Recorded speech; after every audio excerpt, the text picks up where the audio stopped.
Okay, thank you, Prof.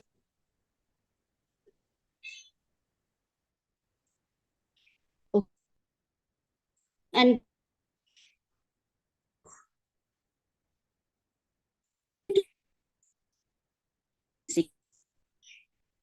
IoT Academy Upskill Campus in collaboration with EN ICT Academy, IIT Guwahati, other academic and industrial partners. 5G is the technology that is going to change the world we had not imagined earlier. There are clear mandates from our Honorable Prime Minister, Shri Narendra Modi ji, from various events, and the most recent one, India Mobile Congress, IMC 2023. Shri Narendra Modi ji, in his inaugural address, highlighted India's tech achievements and aspirations, including the fast adoption of 5G in the country. He noted that the future is no longer a decade or advanced.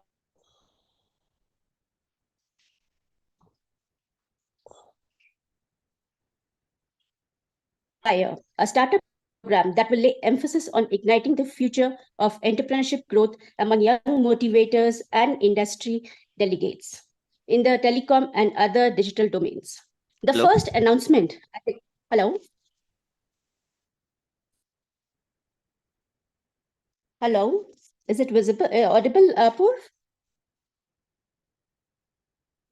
Yes, ma'am, it is. Hello? Is it audible?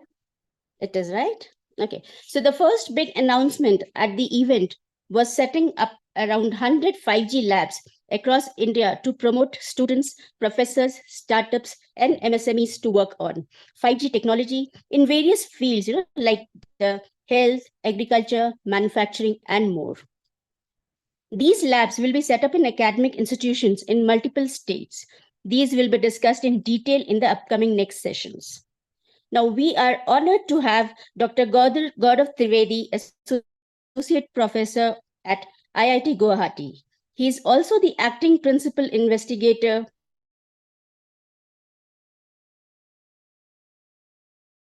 and Ministry of Electronics and Information Technology.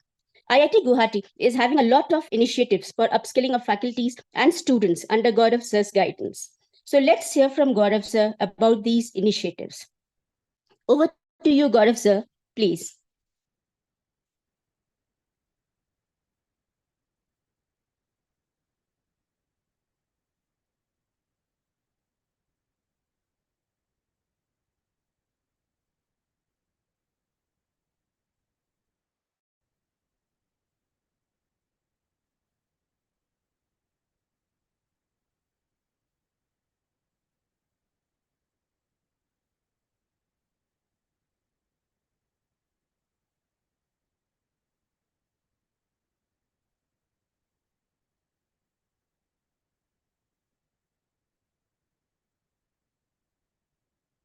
Hello?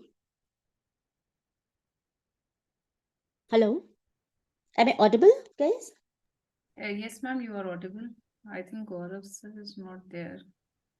Gaurav Sir is not yet there. Ma'am, I think he has joined. Probably you can invite him again. He has joined. Apur, can you check? Like make him the host, and then he Yes, can sir, I take have over. done it. Yeah.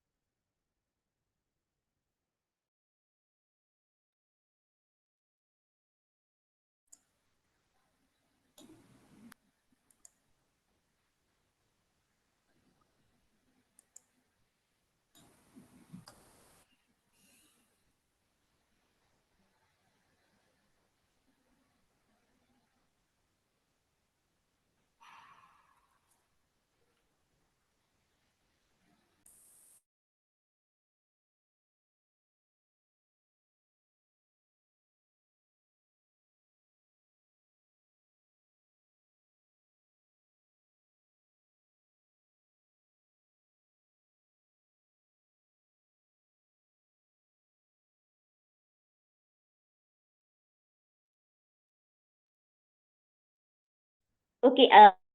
So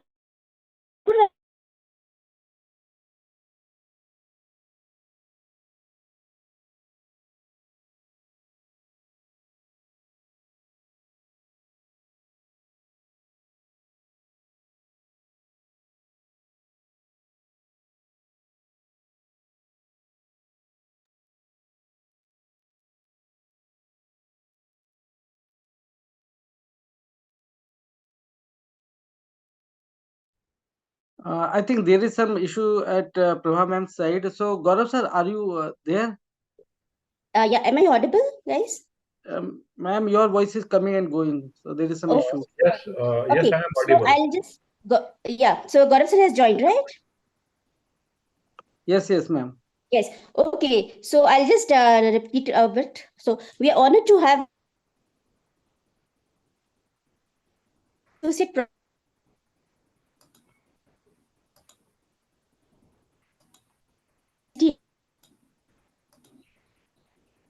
Ma'am, your voice is not coming properly, so probably I can.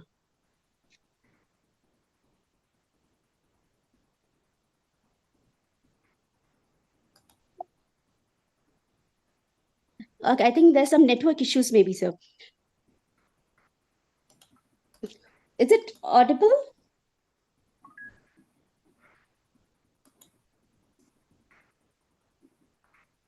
Yes, ma'am, it's audible like right now.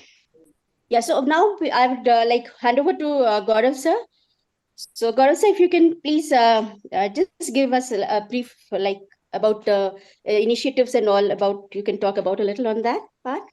Over to you, Gaurav sir. Thank you.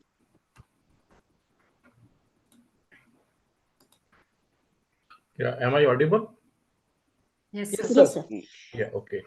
So, a very warm welcome to all the participants in the webinar on the 5G applications and how 5G is going to change our lives.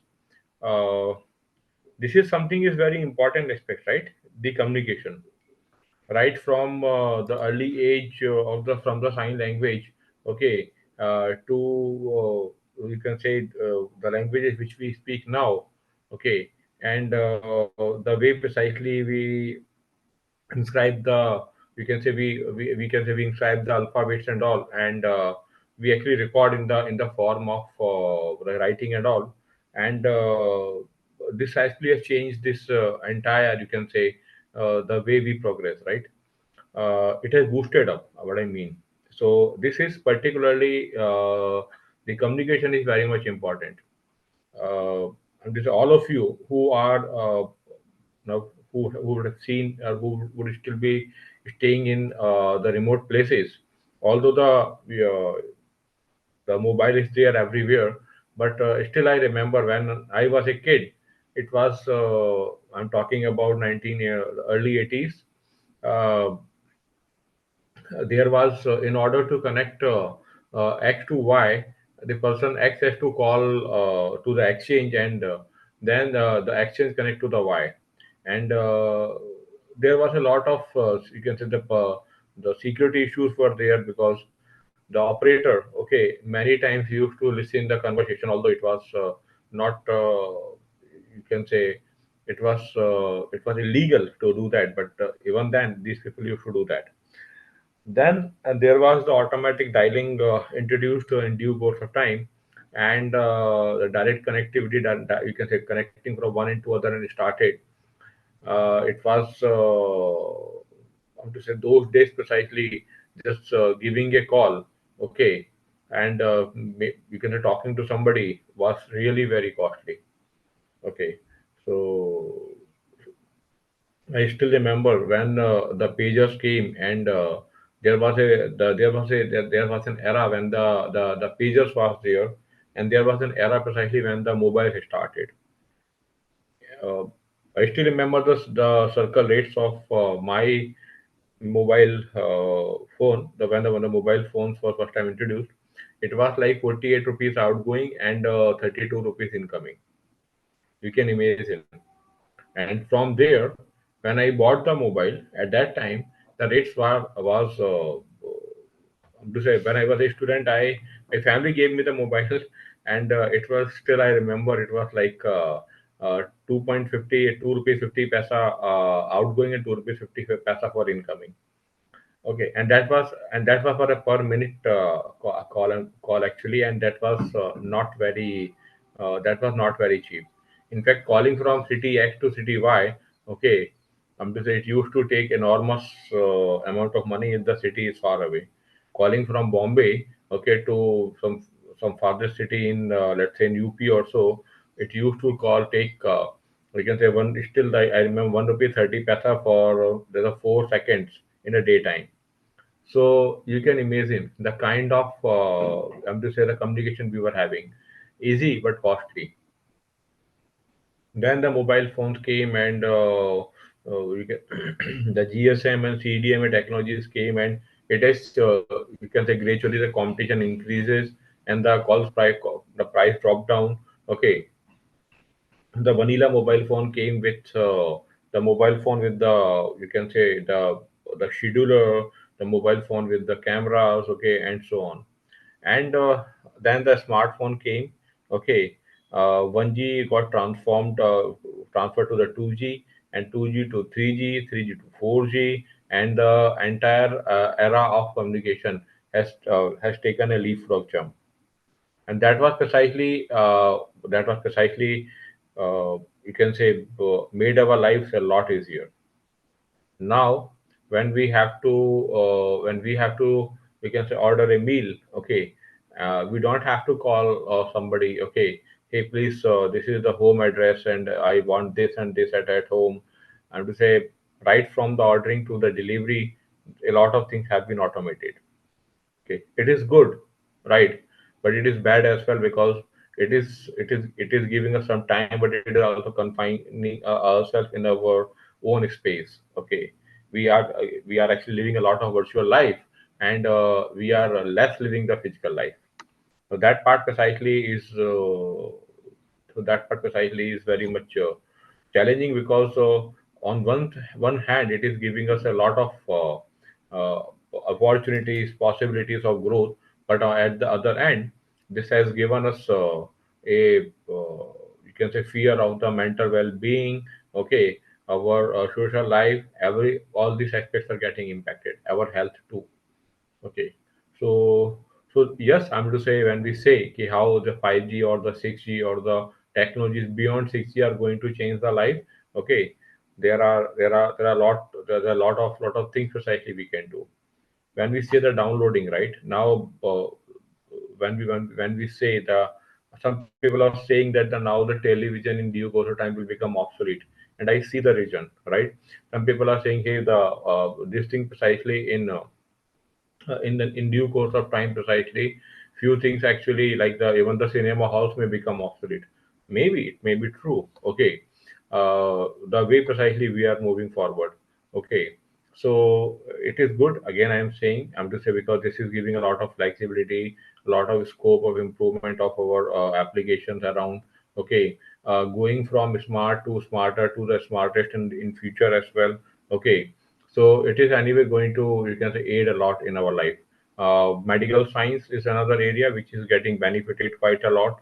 Uh, uh, when we call about the telemedicine, okay, or maybe say something, to say else, like getting the our diagnostics on at home precisely will become a lot easier. For small things, there will be a situation soon. I This is, I am anticipating, when we will not have to go to the hospital, and only in the critical cases. On only the critical cases will be treated at the hospitals. Okay, this will also reduce the load of the doctors. Okay, and increase their efficiency. Automobiles are the another domain where actually this 5G and the 6G are going to create a lot of impact. Okay, and that precisely the driverless, we can say, vehicle, or driverless autonomous vehicles, precisely I will say. Okay, intelligent vehicles. Okay, that is going to, that precisely is going to, you can say, aid our communication from, again, the form of communication, or from, or the commuting, I say, from the one end, from the other end. Okay, so that part is there. Okay, so less chance of the accidents, right? Okay, saving of life, okay, will become more and more easy. And so that is another way, there's another area precisely where the 5G is going to create an impact. Okay, so when we say IoT, when we say the IoT, or the Internet of Things precisely, or when we say the Internet of Everything, IoE, this time to say the 5G and 6G will transform IoT to IoE, or IoA, the Internet of Anything. Okay, so so this particular you can say the era of this 5G and 6G is I'm to say is very much essential. Okay, as far as the some vital sector of life are concerned. Okay, but at the same time, I'm to say there's a danger. Okay, and danger of being isolated, danger of living in a virtual life. Okay, less social interaction. Okay, impact on the mental well-being also. Okay, so that is why I'm to say we have I don't that is why we have to be careful when we progress. Okay, progress is the most important part of our life. We cannot abandon it. At the same time, we must not abandon our natural life as well. So there must be a balance, right? So if 5G is going to change our lives or the 6G is going to change our life in future, okay, it is good because that is very much anticipated and required. But at the same time, it is very much required to keep the you can say the work balance and you can say the balance in our multiple balances in our life. I hope that Indus Academy and the IoT Academy, who is an integral part of our who's the integral part of EICT universe. Okay, will really you can bring to you what exactly you are anticipating, and we will be able to fully do the justice with this entire webinar. And you are not going to enjoy this webinar, but you are going to learn okay a lot of you can say technical aspects, and maybe it may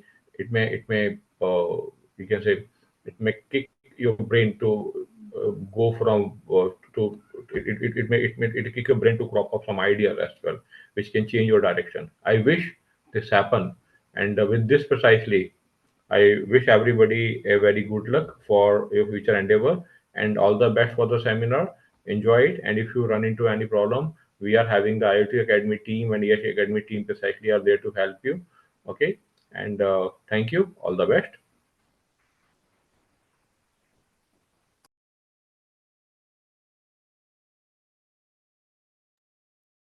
Sharing the great Okay. information, guiding and motivating us all. Is it audible? Am I audible now, sir?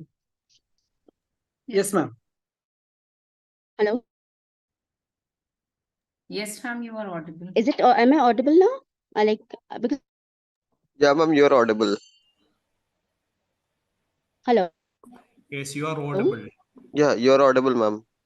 I'm audible. Yeah. Okay. Thanks a lot, Gaurav. Oh,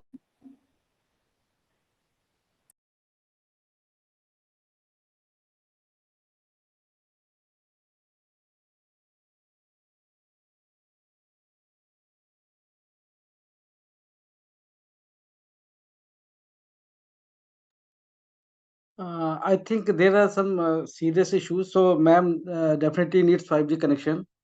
So thank you, Gaurav sir, for giving very good brief insights about 5G applications, and the broad things that it is going to cover, and the precautions that we have to take while adopting 5G.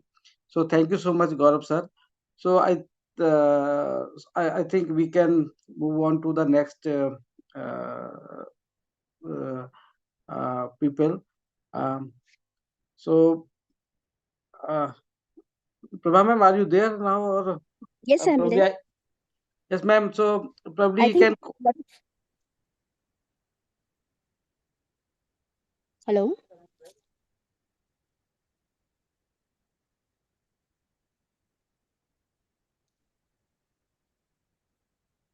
Hello?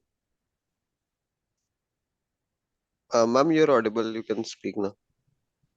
I'm audible. Continue. Yeah, you can continue this.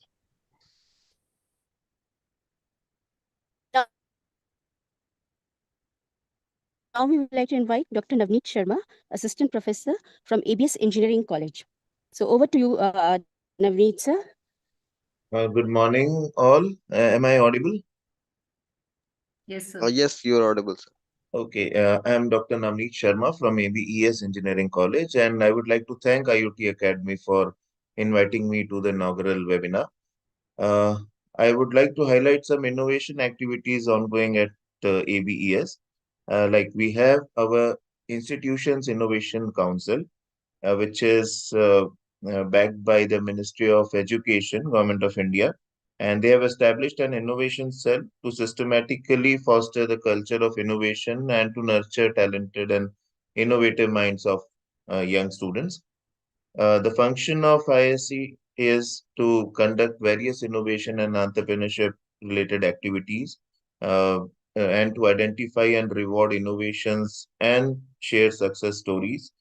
They organize periodic workshops, seminars, interactions with entrepreneurs, investors, professionals, and create a mentors pool for students, innovators. We also produce network with peer and national entrepreneurship development organizations and create an institution's innovation portal to highlight innovative projects carried out by the institution's faculty and students.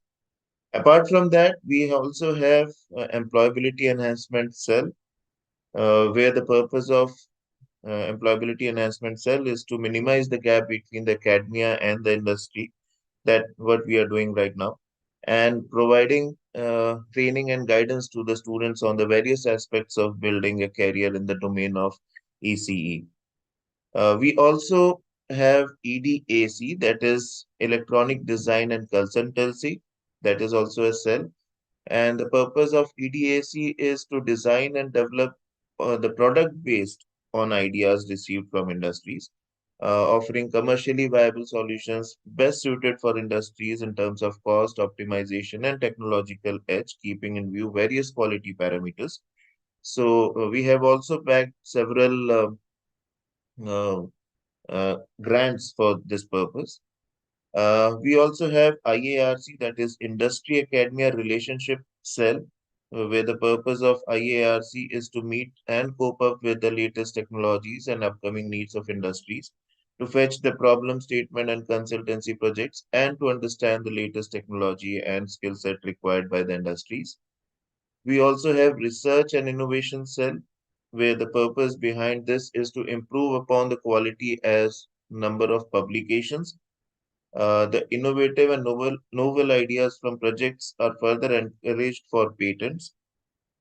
Development department also provides support to the students who are interested in their own startups and business opportunities.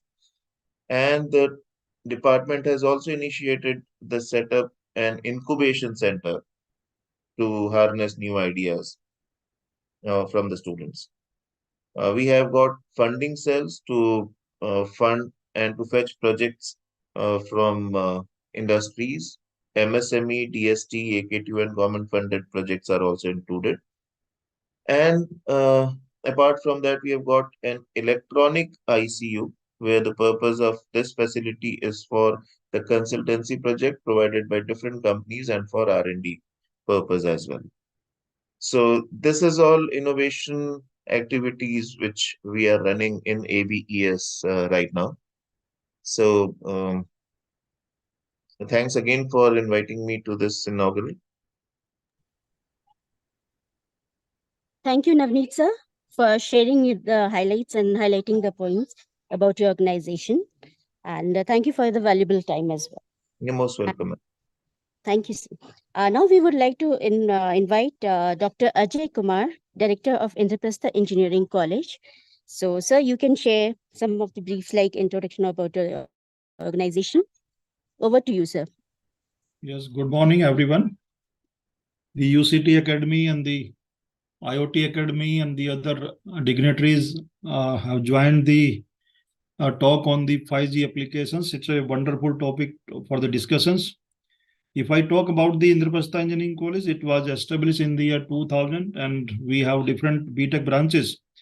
And here I have to talk about on the two main topics. One is the innovation and one is the upskilling. If I talk about the innovations, we have Entrepreneurship Innovation Incubation Cell, where we have fetched the funds from the MSME. It's a MSME approved incubator, and we have TBI also. And the last 1 year, we have just fetched 1 crore rupees from the different agencies like the MSME, DST, and AICT.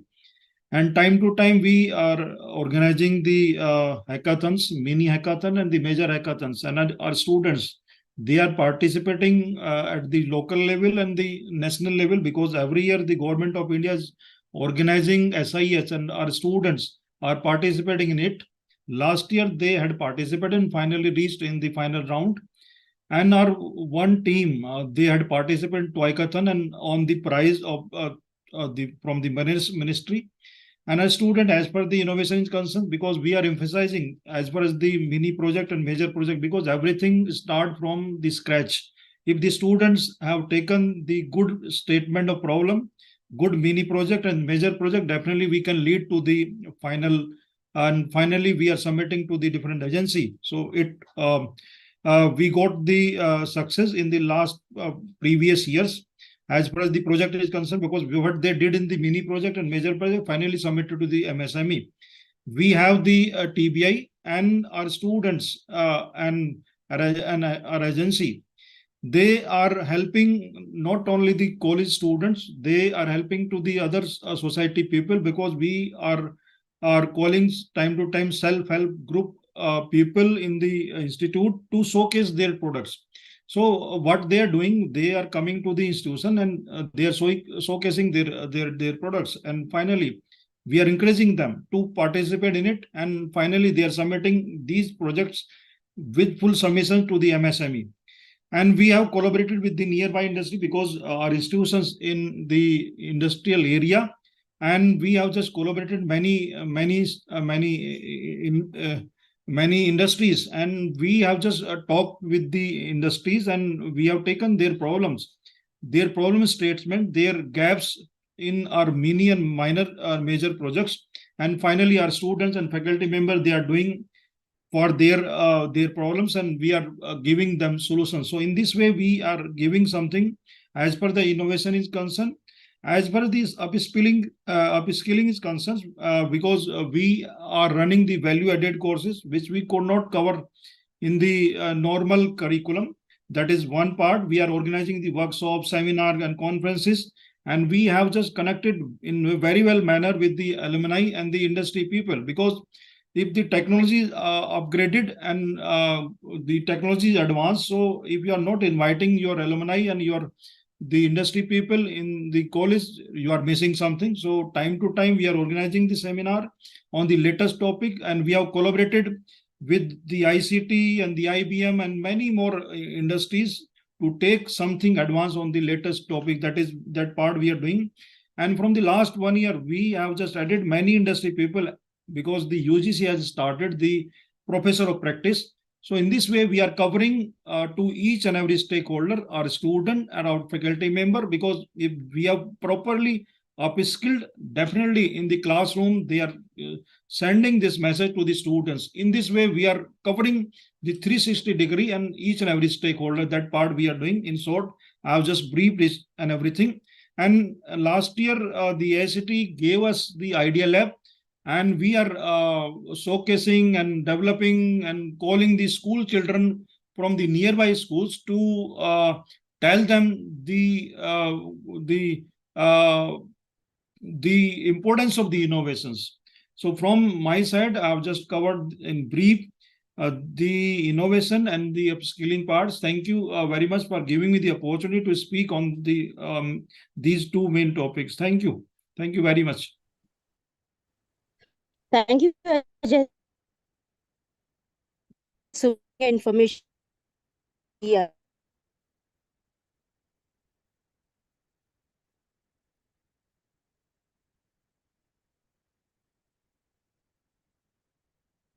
Institute of Information and Technology. Over to you.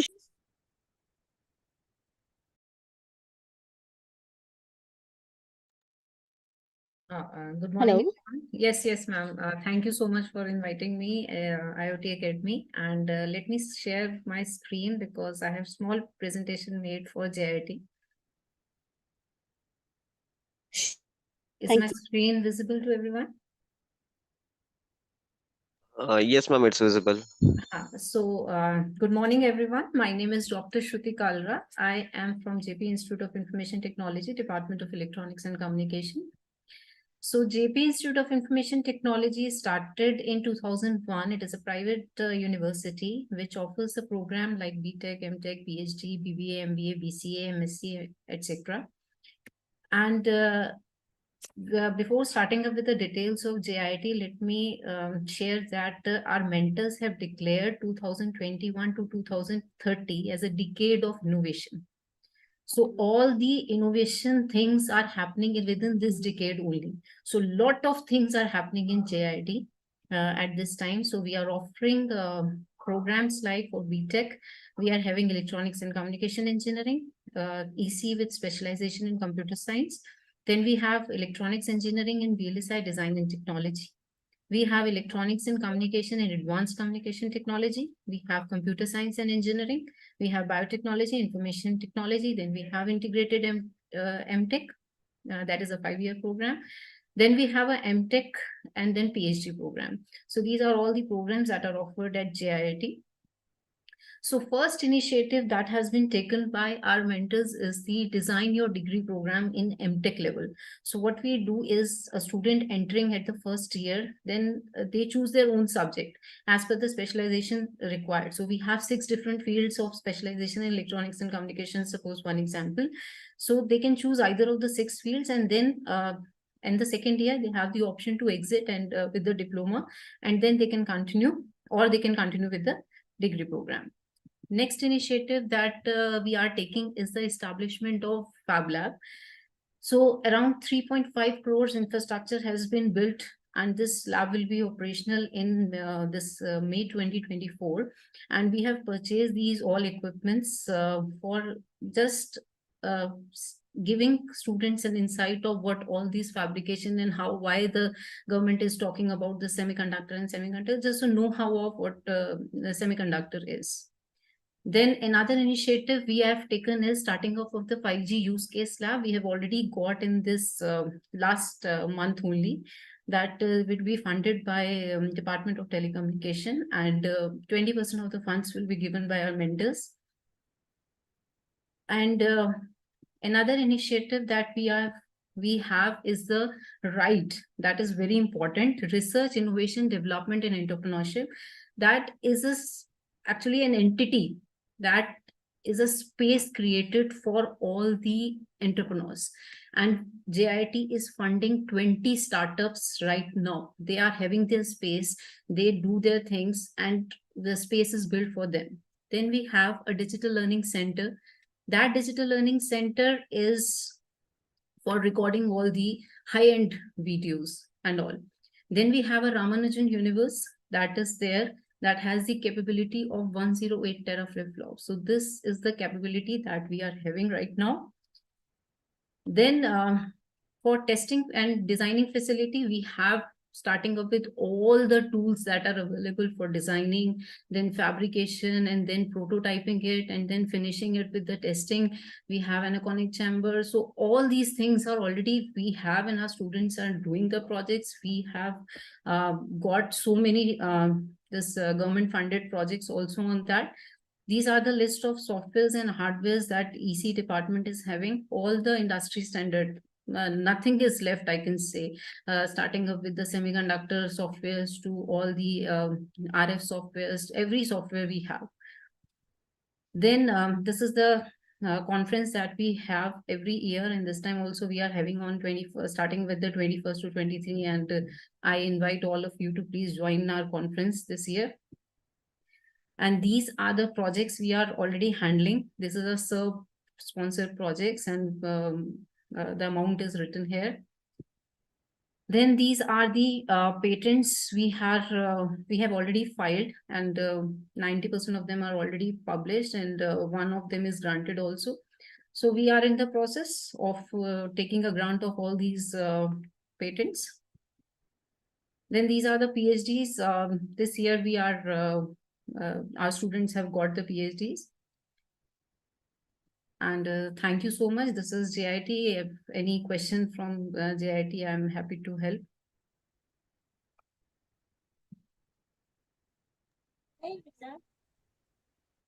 I think that is fine. And thank you so much, Dr. Shruti, for sharing the researches, the innovation of your organization.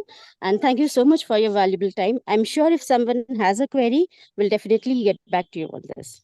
Right. So now we would like to invite Dr. Brijesh Kumar Gupta, HOD MCA Department, Merit Institute of Engineering and Technology. So over to you, Brijesh, sir.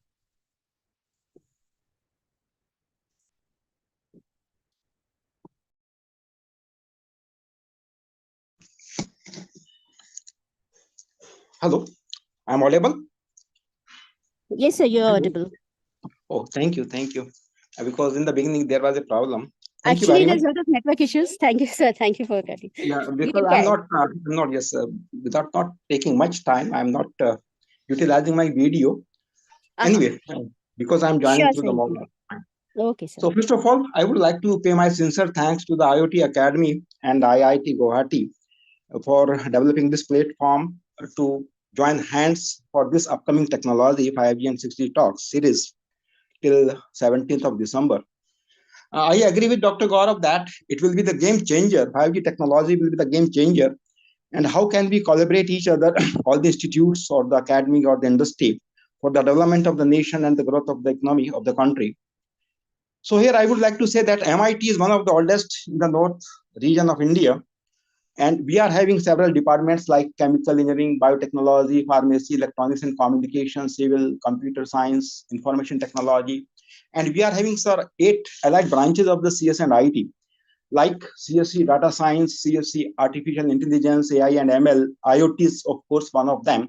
Electrical, mechanical, allied sciences, and MC and MBA. So, dear friends, here I would like to say that there is a tremendous opportunities so that we can explore through this technology, and what we can do at the MIT, we can join hand for this upliftment or the growth of this technology. At the moment in MIT, I would like to share regarding the publication status.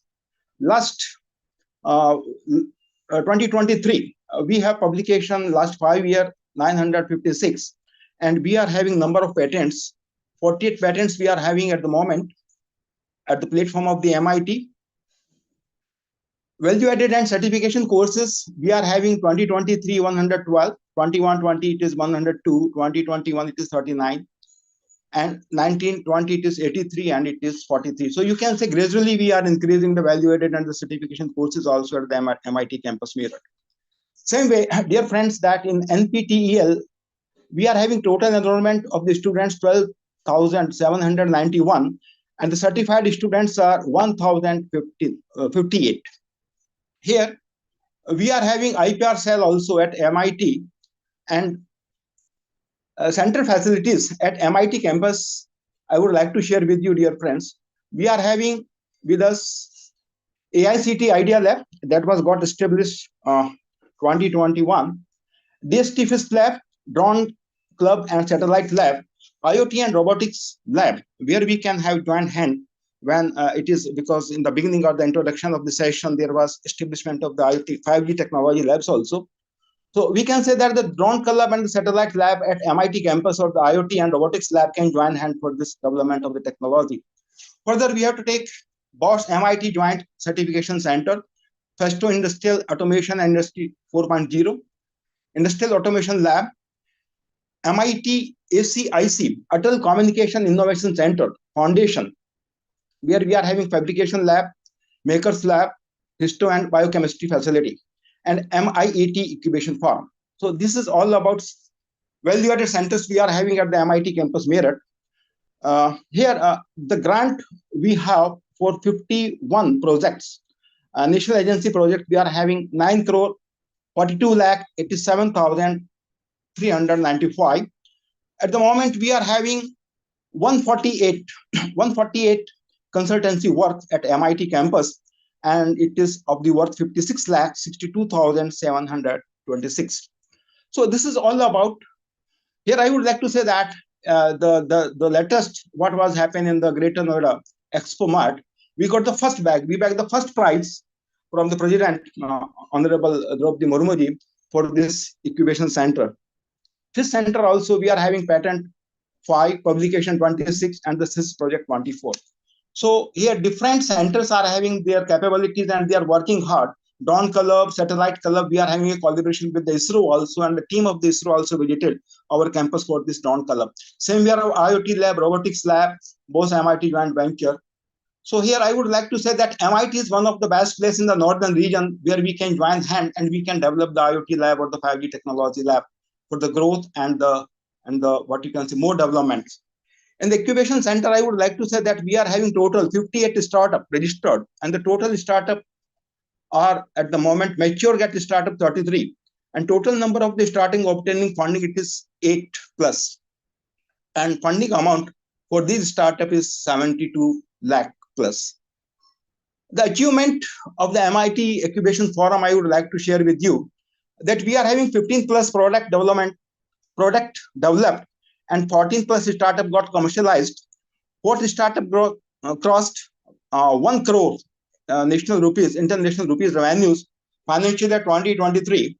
One startup selected by Google Application Scales Academy and METI and among top 5 startup in Uttar Pradesh. One startup fetches funding of 4.5 lakh and awarded the best POC by the AICTE and MIC. One startup received one runner award by the Ministry of Institute Innovation Council, IIC. One startup selected by Startup Middle East Dubai, and which 27 invested at the Taj Hotel Dubai. 350 nearby region connected got this social connectivity centers for the business generated for the approximately 5 lakhs buyers. So this is all about here because time constants. I would like to share that at MIT campus, we are working for all the dimensions, whether it is for the upliftment of the faculty, new development courses, generation of the funding, and the motivation to the student, young generations for their entrepreneurship skill, as well as the nearby region, how we can make the balance between the challenges and the sustainable development. So this is all about from my side. I pay again my sincere thanks for this opportunity and sharing my views regarding the MIT and to explore the future opportunities regarding the 5G and 6G technologies. Thank you very much. Thank you, Brajesh, and congratulations on the achievements and all.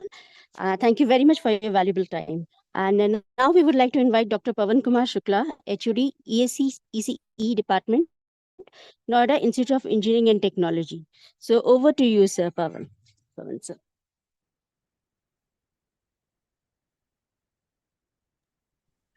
Thank you, ma'am. Am I audible? Welcome. Yeah. Yes, sir, Okay. you're audible. Okay, so a very warm and cherished good morning to everyone present in this webinar inaugural session. So first of all, thanks to all the organizers, IoT Academy, IIT Guwahati, JP Institute, IPEC, many other institutes. Thank you everyone for being a part of this great event. As far as NIT is concerned, NIT is one of the premier engineering and management institute of India's National Capital Region. NIT is the first private institute in Uttar Pradesh to get the autonomous status by UGC. The institute is accredited by NAC A grade, and all the branches and the streams are NBA accredited like CSC, EC, Mechanical, IT, Biotechnology, B Pharma, MBA, MCA.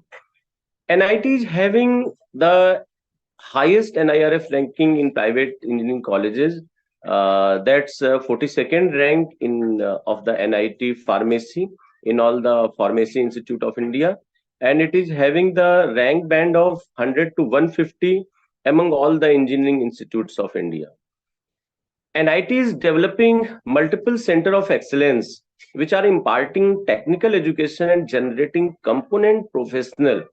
Basically, the professionals, the technocrats, which are taking their studies and education from NIT, they are having with a high degree of credibility, integrity, and ethical standards.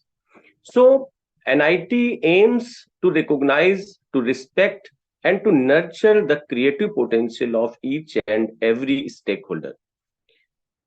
As far as innovation and incubation is concerned, NIT is having its own IIC cell, incubator cell, multiple startups, and entrepreneur cell. In fact, in the last week, NIT has got the prize to conduct the regional IIC meet at MIT University. AICT chairman visited there, and he was one of the hosts of that program. So we have active center of excellences, multiple laboratories. NIT is having AICT Idea Lab, which was established in 2021. NIT is having a very different kind of culture for the design thinking, like establishment of school of future skills. NIT EC department is having one of the 5G lab that is collaborated with the Capgemini Engineering, and this has been established in 2021 with the help of Capgemini Engineering and all the softwares which for the Center of Excellence we are using for the students, and multiple other colleges and students are using that particular software for 5G technology innovation. We have active laboratories that support flexible frameworks and hold dynamic student work groups, research zones, and equipment in unlimited arrangements. State-of-the-art innovation labs have been established to provide hands-on experience of modern-day technologies.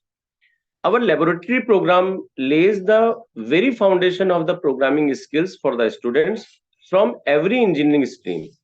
Our aim is to provide customized developing programs using different systems, environments for the students. And these innovation and incubation cells are the ideal destinations for active learning. Students learn in a real world environment, function as team members. They are discussing the planning of the experiments and to share the ideas about the analysis and interpretation of data. In fact, last month when we visited this India Mobile Congress in Pragati Maidan, and I would like to congratulate JP Institute for getting this 5G lab. So personally, I would like to request that me along with my faculty members and our students would like to visit that infrastructural facilities which have been developed by JP in collaboration with the Department of telecommunication. Definitely it will be a great thing for all of us. So thank you once again to all the organizers and all the participants. Definitely I wish that such kind of webinar talks will be useful and fruitful in all the technical aspects of the coming future for the students. Thank you so much. Thank you, Pavan sir, so much for the valuable inputs you've given and the valuable time you've taken now. And now we would like to invite Father James Thomas, Assistant Director for St. Vincent Pallotti College of Engineering and Technology. So over to you, sir. Hello, good morning. Am I audible? Yes, sir, you are. Yeah, okay. So I'm the assistant manager of St. Vincent Pallotti College of Engineering and Technology. It is in Nagpur. Actually, this would be the center of India, in fact, geographically when you take. So unlike the previous people who have spoken, the HODs and faculties, I wouldn't be able to go into the minutest details. Don't belong to the teaching faculty, but I will give a general picture of our college. Actually, we are into the 20th year, and at present we have 11 branches in engineering, then 3 branches in B. We are known mainly for our discipline, academic excellence, and also the green campus. During this biennial year, our thrust is moving more towards the industry to bridge the gap between the academia and the industry. And we have various tie-ups with various organizations and MOUs. And we have the ample opportunity of exposure to the center of excellence that we have around us. And now we follow mainly the multidisciplinary approach. So the students are exposed for this sort of a view because we also feel that there's a need of our time. Because of the committed faculty that we have and the exposure that the students have, we are on the path of excellence. So we are accredited A by NAC, and also we have the NBA. Now, as the ambience is concerned, this is a very good place. And then we have last year, for example, in the Ashur Riders, Pelotti was rank holders with the number one position. We are more into the e-vehicles, and we are into multi labs and all that. I wouldn't be able to give you the more details of that because I'm not prepared with that now at present. Okay, so I thank you for this invitation. I congratulate the IoT Academy and all the organizers. Thank you so much.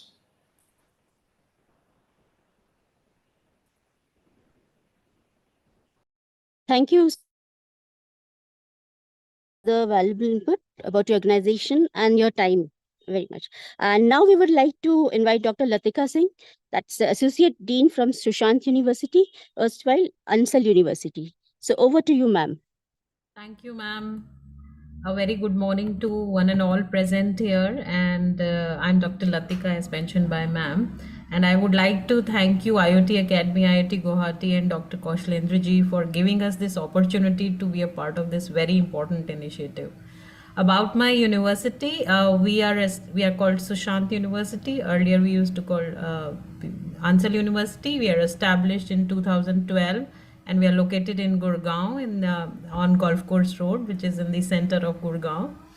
And we are a Haryana State Private University. We offer programs in architecture, design, management, engineering, health sciences, and planning. So you can see our engineering department gets a lot of valuable feedback. Inputs from application departments, like we join hand with design and we're working on setting up this metaverse lab.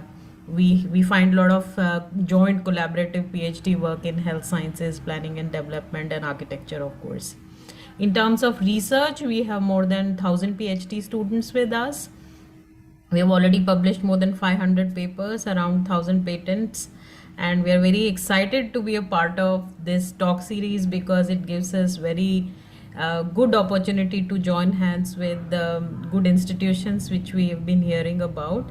And of course, like Dr. Gaurav said, that this technology is going to change the way we live our lives. And we are really looking forward to learning from all the expert speakers here. So we also have an incubation center where industry experts join as professor of practice, which of course gives us our students a great opportunity to learn what can be ideated and what can be not. And in this we have around 40 MOUs with industry and academic institution for student and faculty exchange.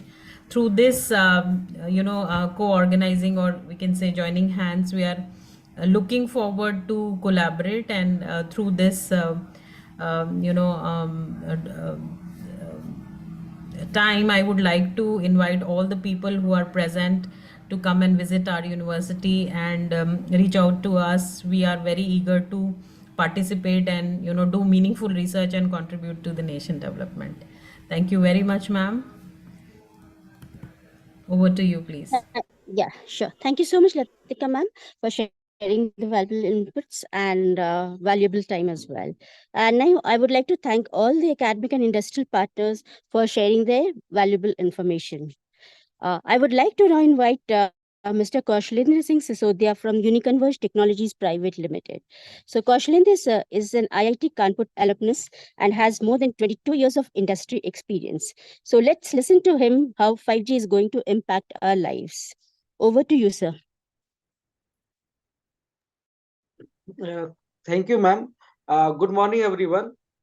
So first of all, I would like to thank Dr. Gaurav Trivedi, principal investigator from ENICT Academy, IIT Guwahati, and all the academic organizers who took their valuable time from their busy schedule.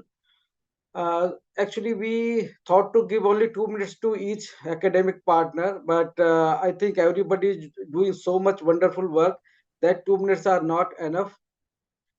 We need more time.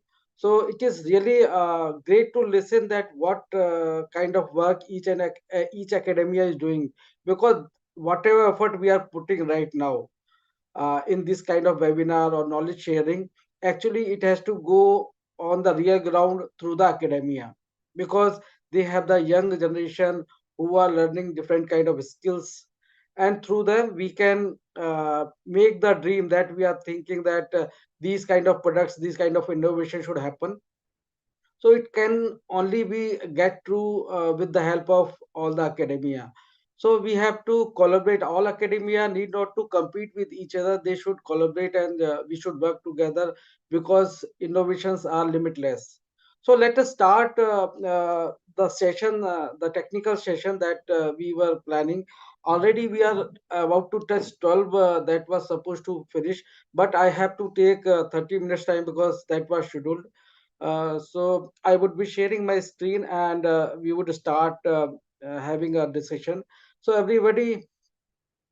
uh, everybody like who has the questions, they can discuss anytime. They can raise the questions anytime, and then.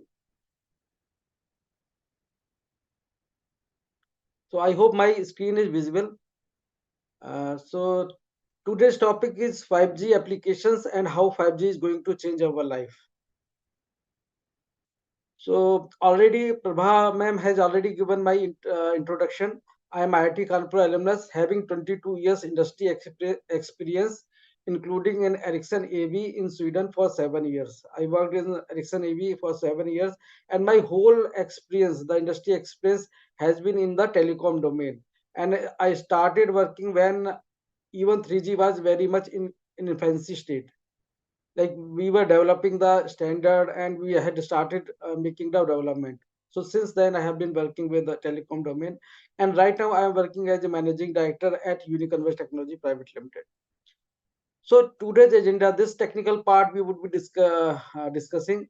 First we will start with the fundamentals of the cellular systems, because before jumping to 5G or any standard, we have to understand what are the constraints and what are the objectives of developing the cellular systems.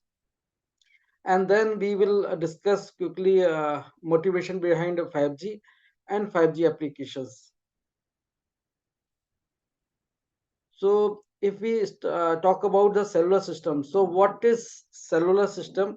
So we have a base station like uh,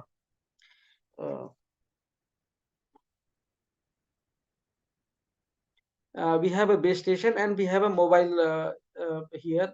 So base station, generally in public terms we call it tower, mobile tower, and this is tower one, and there is one mobile, and this tower would be having a certain range under which it can serve the mobile users. So beyond that, the signal quality would be deteriorate, and probably the mobile will not get the signal. And there is uplink and downlink. From mobile to tower, it is called uplink, and from tower to mobile, it is called downlink. And this way, we have different configuration. We have multiple towers, and each tower would be having some serving range. So whatever serving range is there, it is called as a cell. So since it is a cell, that's why it is called cellular system.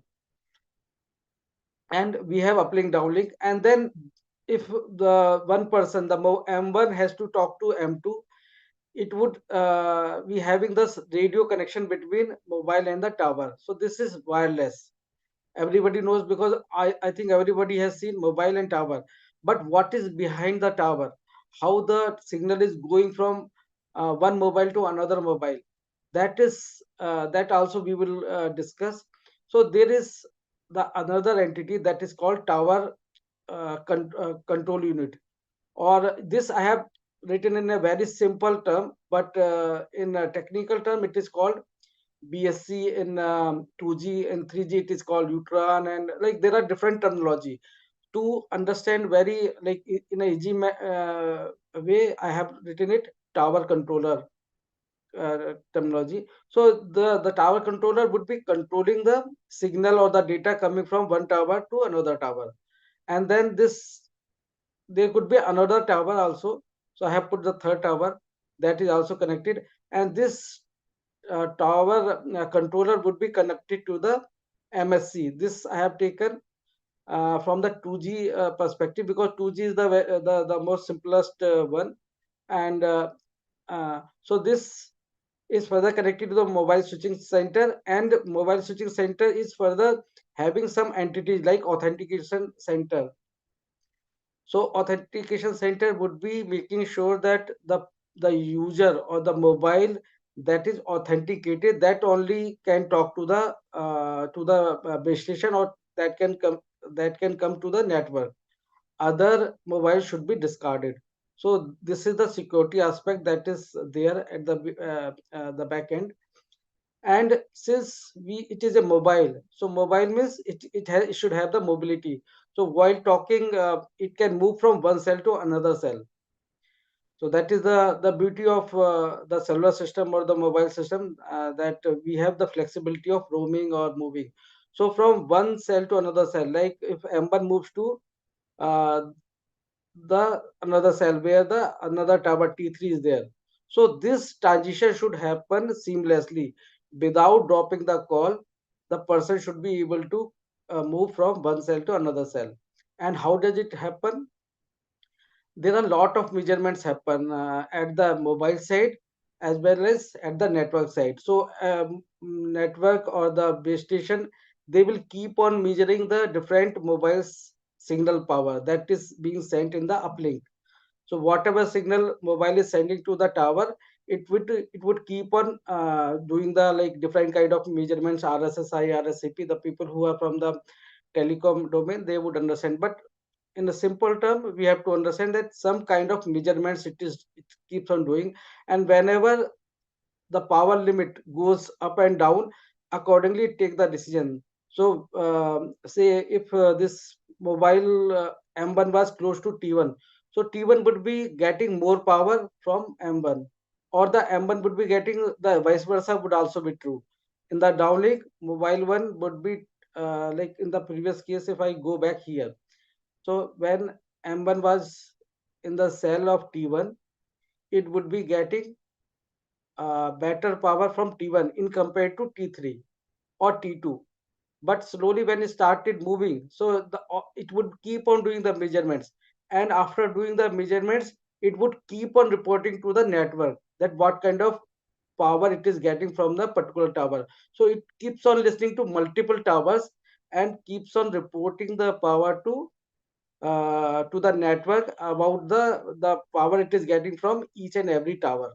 So whichever tower is it gets better power, it moves to that particular base station or the tower. So that is the way the handover happens. So and all these things are like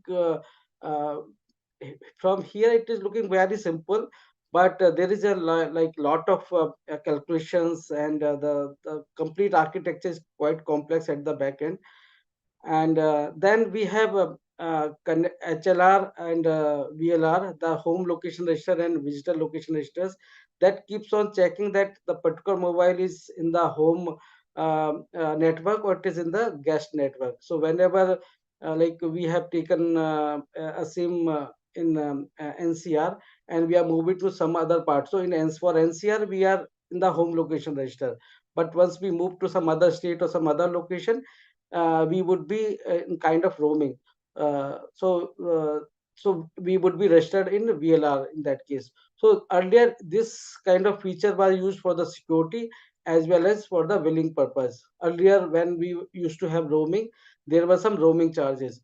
But right now, there is no roaming charge. But still, this kind of like features are there that the network keeps on taking down the location where you are right now. So these kind of things are like, and then we have GMSC. This is again in context of 2G, and GMSC is connected to MSC, and GMSC is the main purpose is to connect to other P elements. So like this particular mobile is from like having SIM of Airtel, but if it has to talk to Vodafone or Jio, then it has to connect to other PLMN, like public land mobile network. So all the mobile operators are kind of a PLMN. So one mobile with a particular SIM should be able to communicate to other SIM operator. So that is the thing done by GMSC, and then MSC makes sure that the connection, the call should be going to the PSTN also, the landline also. So that is done from MSC towards the PSTN. So this is the very simple architecture that was done in 2G, but the same thing evolved slowly from 2G to 3G, 3G to 4G, and 4G to 5G. So one thing here is we have to keep in mind that what is the quality of service or the latency. So most of the logic, the intelligent logic, is in the either in the this tower coordinator or BSC or MSC. So all the intelligence is there. So as far as we move far from the base station or from the tower, the signal will take longer time. So if intelligent entity is sitting far from the tower, it means the the data we have sent to the tower and it has gone to that particular entity, it would do the processing and then it would respond back. So it would take longer time. So that is the reason in 2G latency was more, because all the decision making entity was sitting very far from the tower.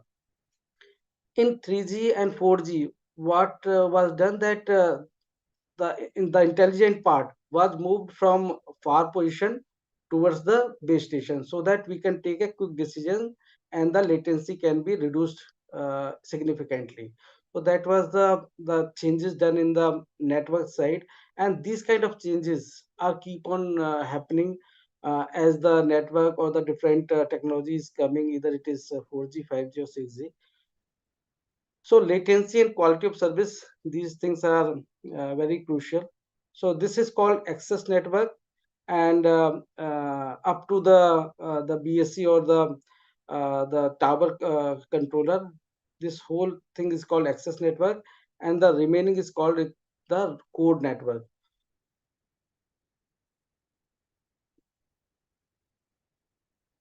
So again, how we have one base station or tower, and we have this is the simple architecture we have already seen.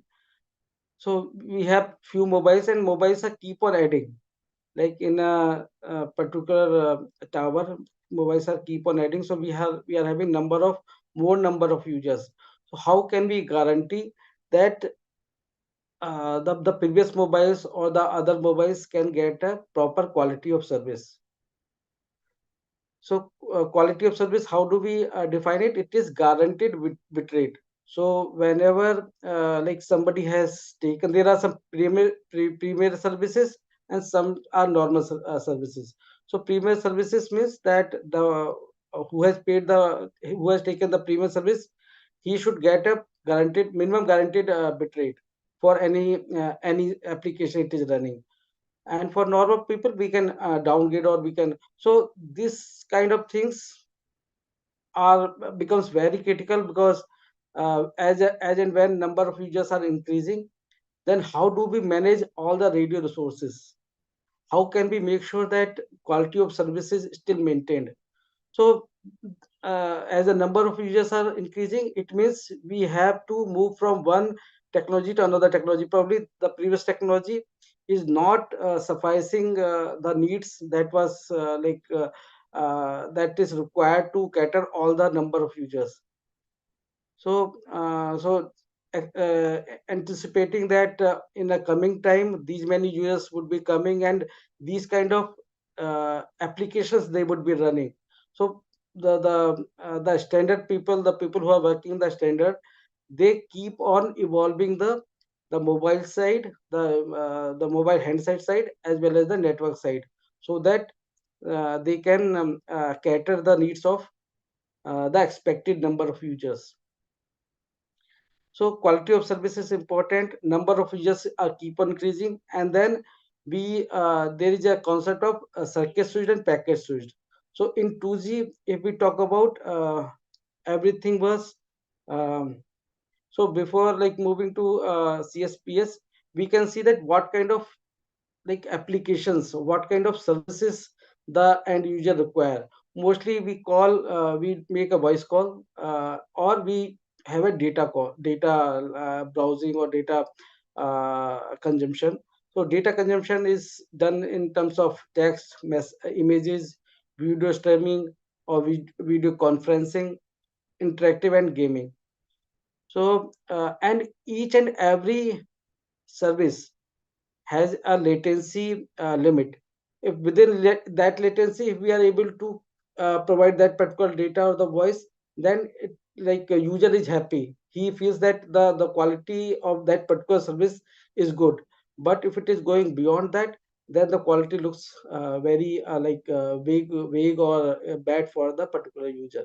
So if we like talk about the video, um, uh, how the video requirement has evolved in past few in past time. So initially we were having like a standard definition TV. So there it was 480 pixel images or video were there. Then we moved from 480 to 720 pixel. That becomes high definition, and then from high definition we move to the 2K resolution. From 2K resolution we move to 4K. Now 8K and 16K is also available.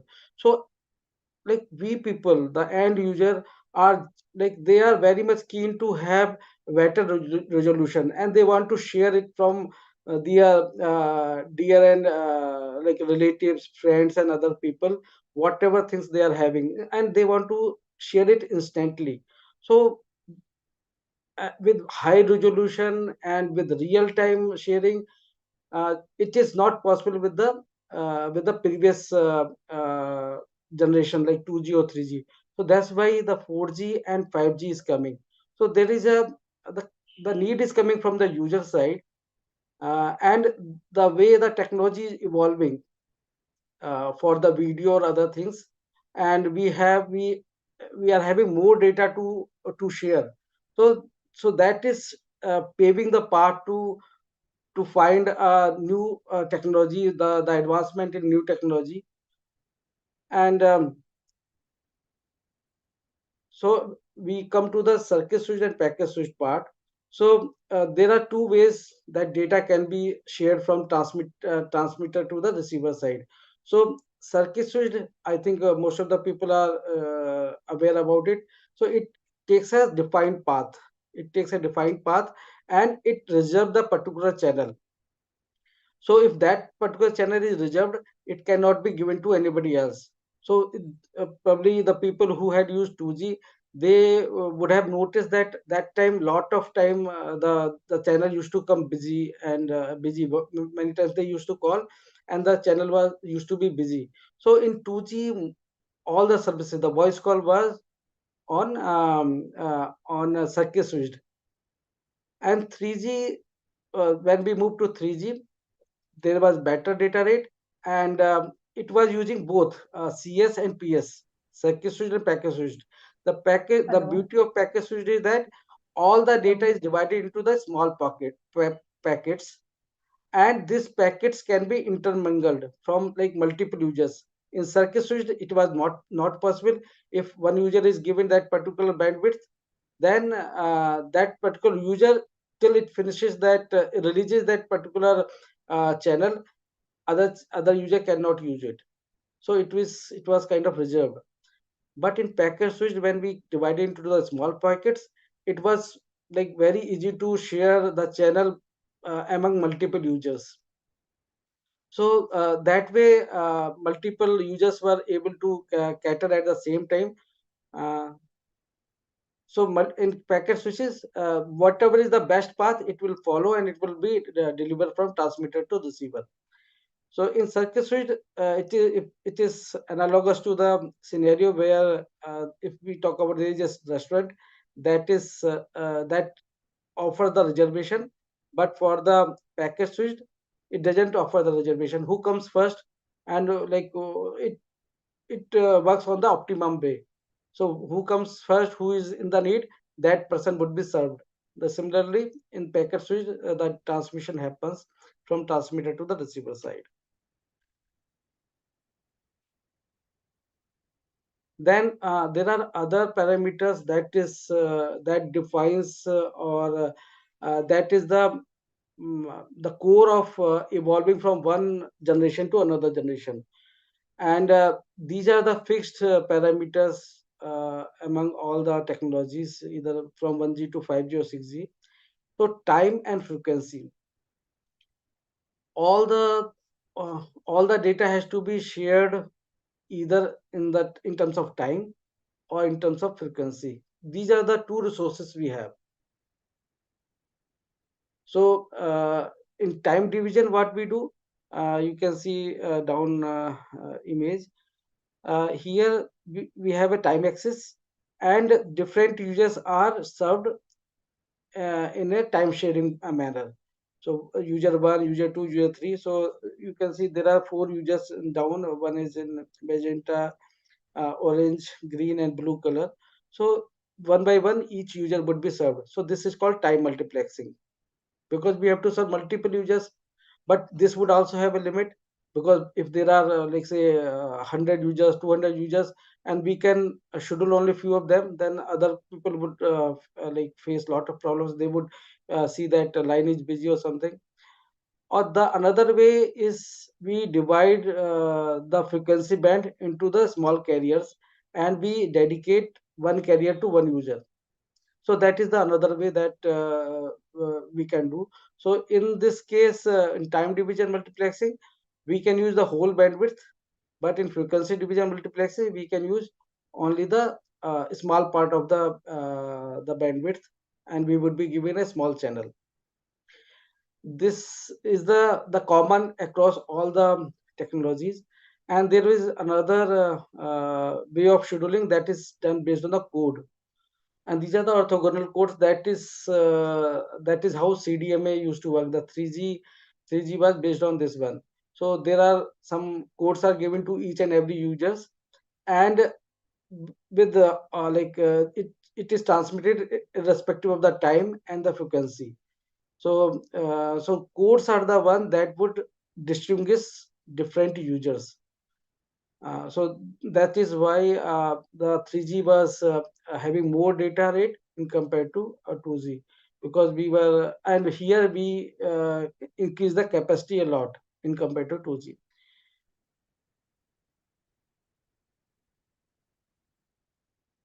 So these are the three resources that are being used.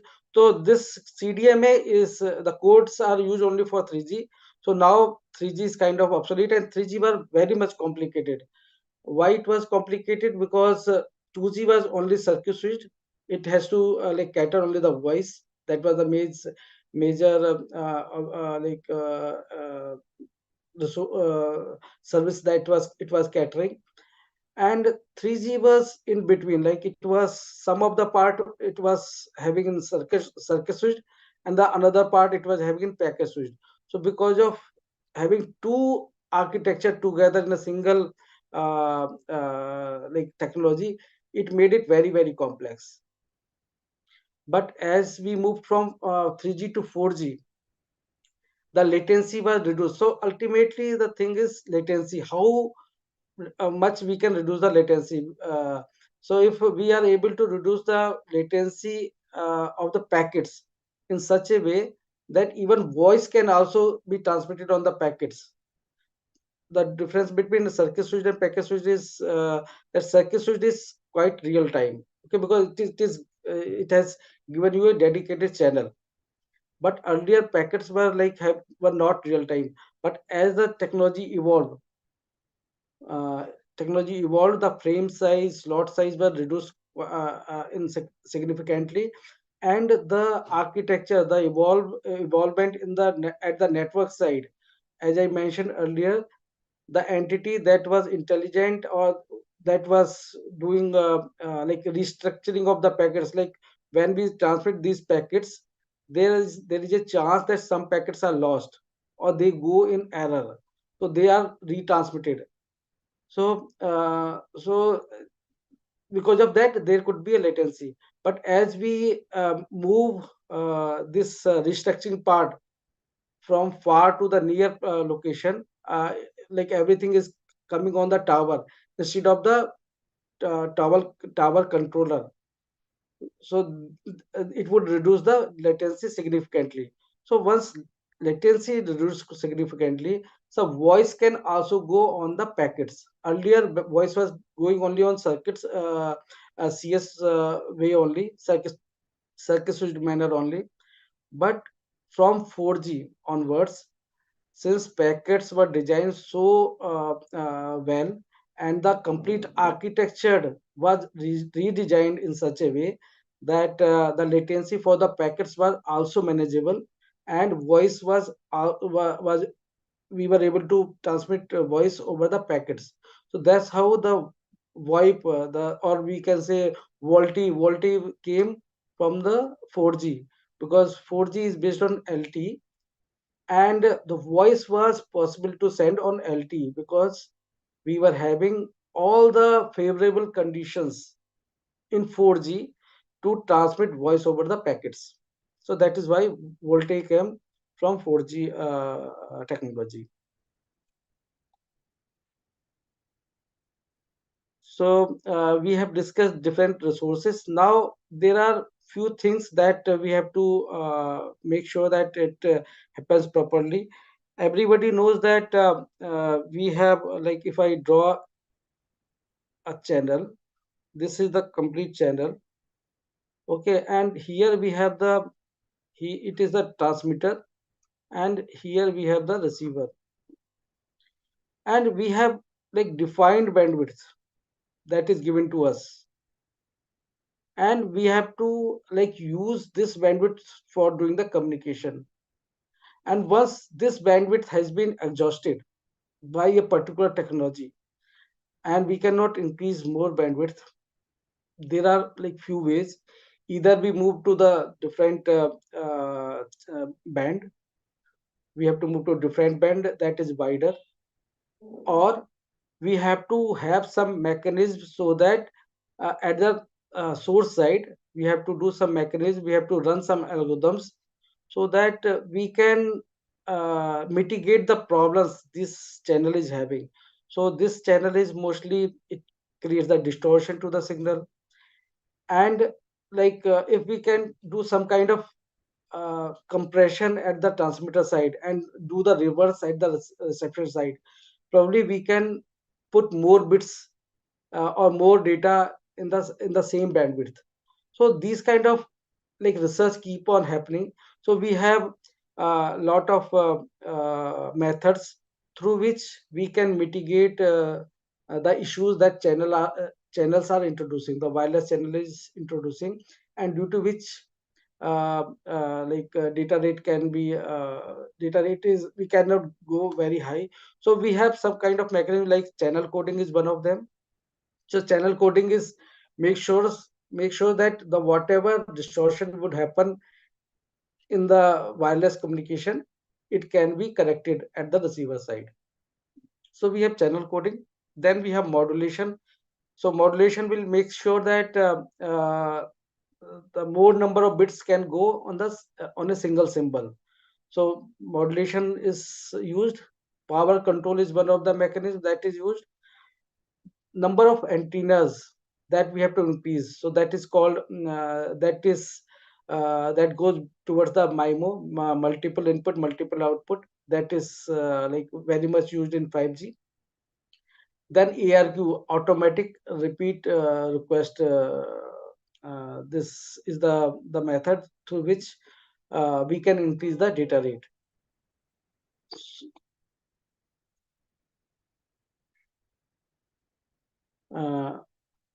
So in channel coding, we use convolution or turbo coding for in 3G.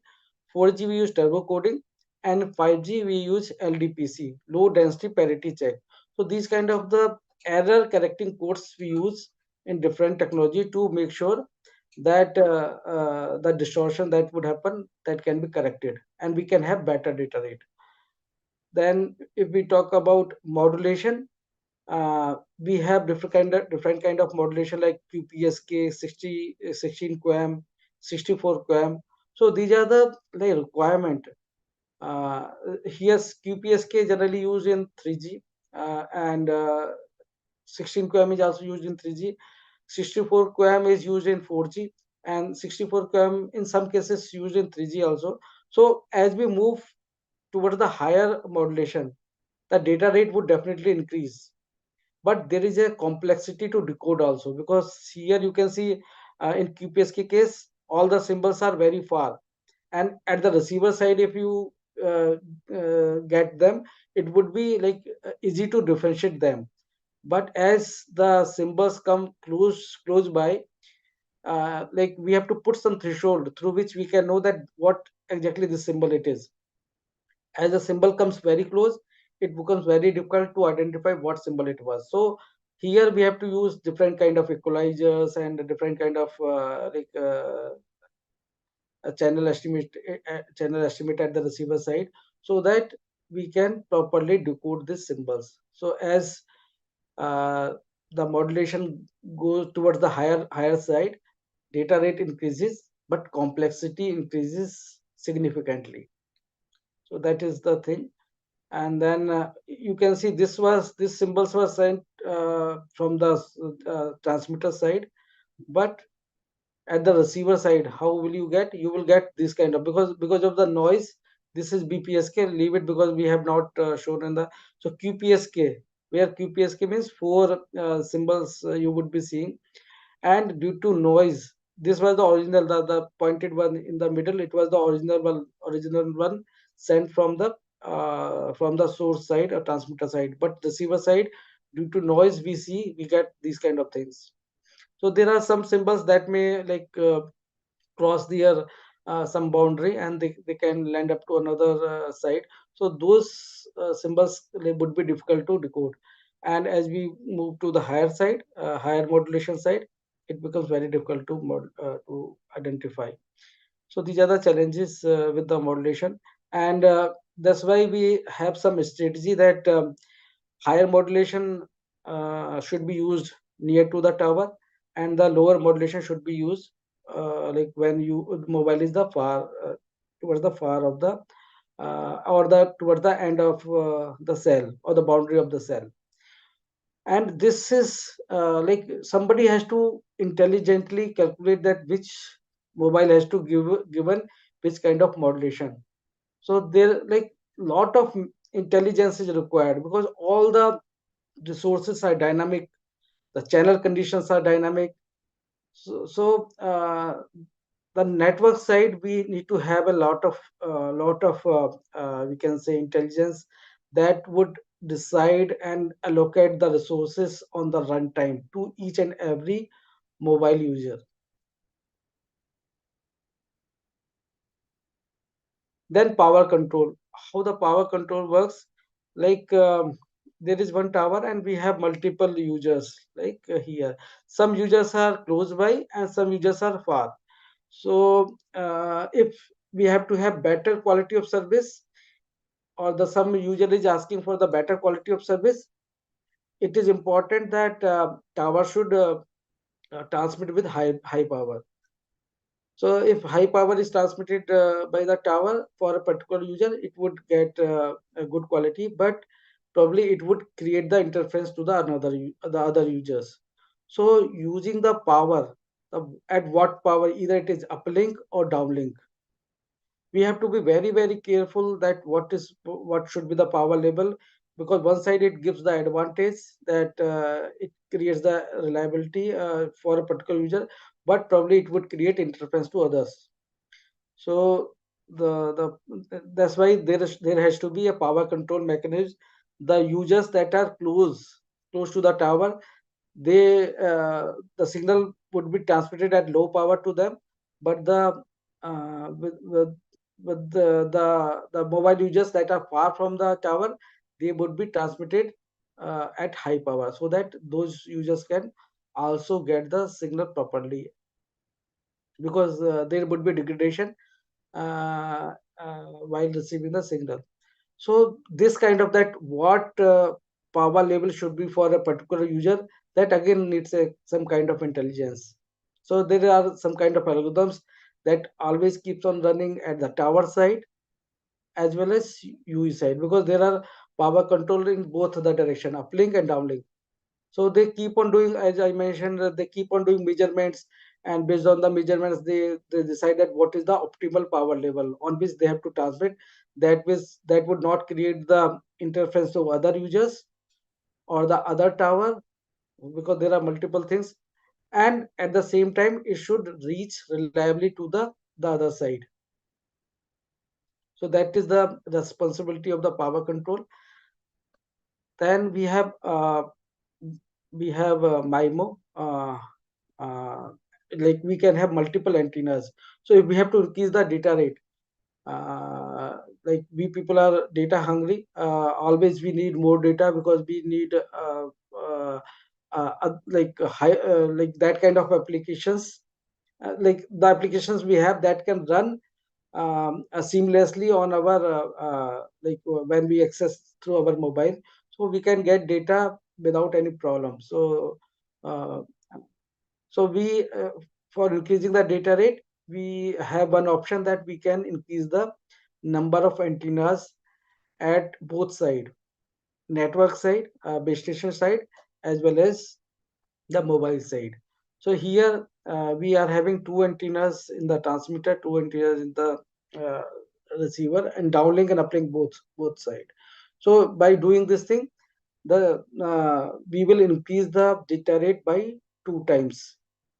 So as many antennas we have, that many times the data rate should increase theoretically, but in practical there would be some like some differences. So this is one part in 5G also, that they are heavily banking on MIMO technology. This was done in 3G and 4G also up to some extent, but not that much. But 5G is using MIMO heavily. Then ARQ is the automatic repeat request. Here, since we have moved everything towards the packet switched. So let me reiterate again. 2G was totally banking on circuit switched. We are excluding edge EGPRS for now. So 2G, if we talk about EGPRS was 2.5G.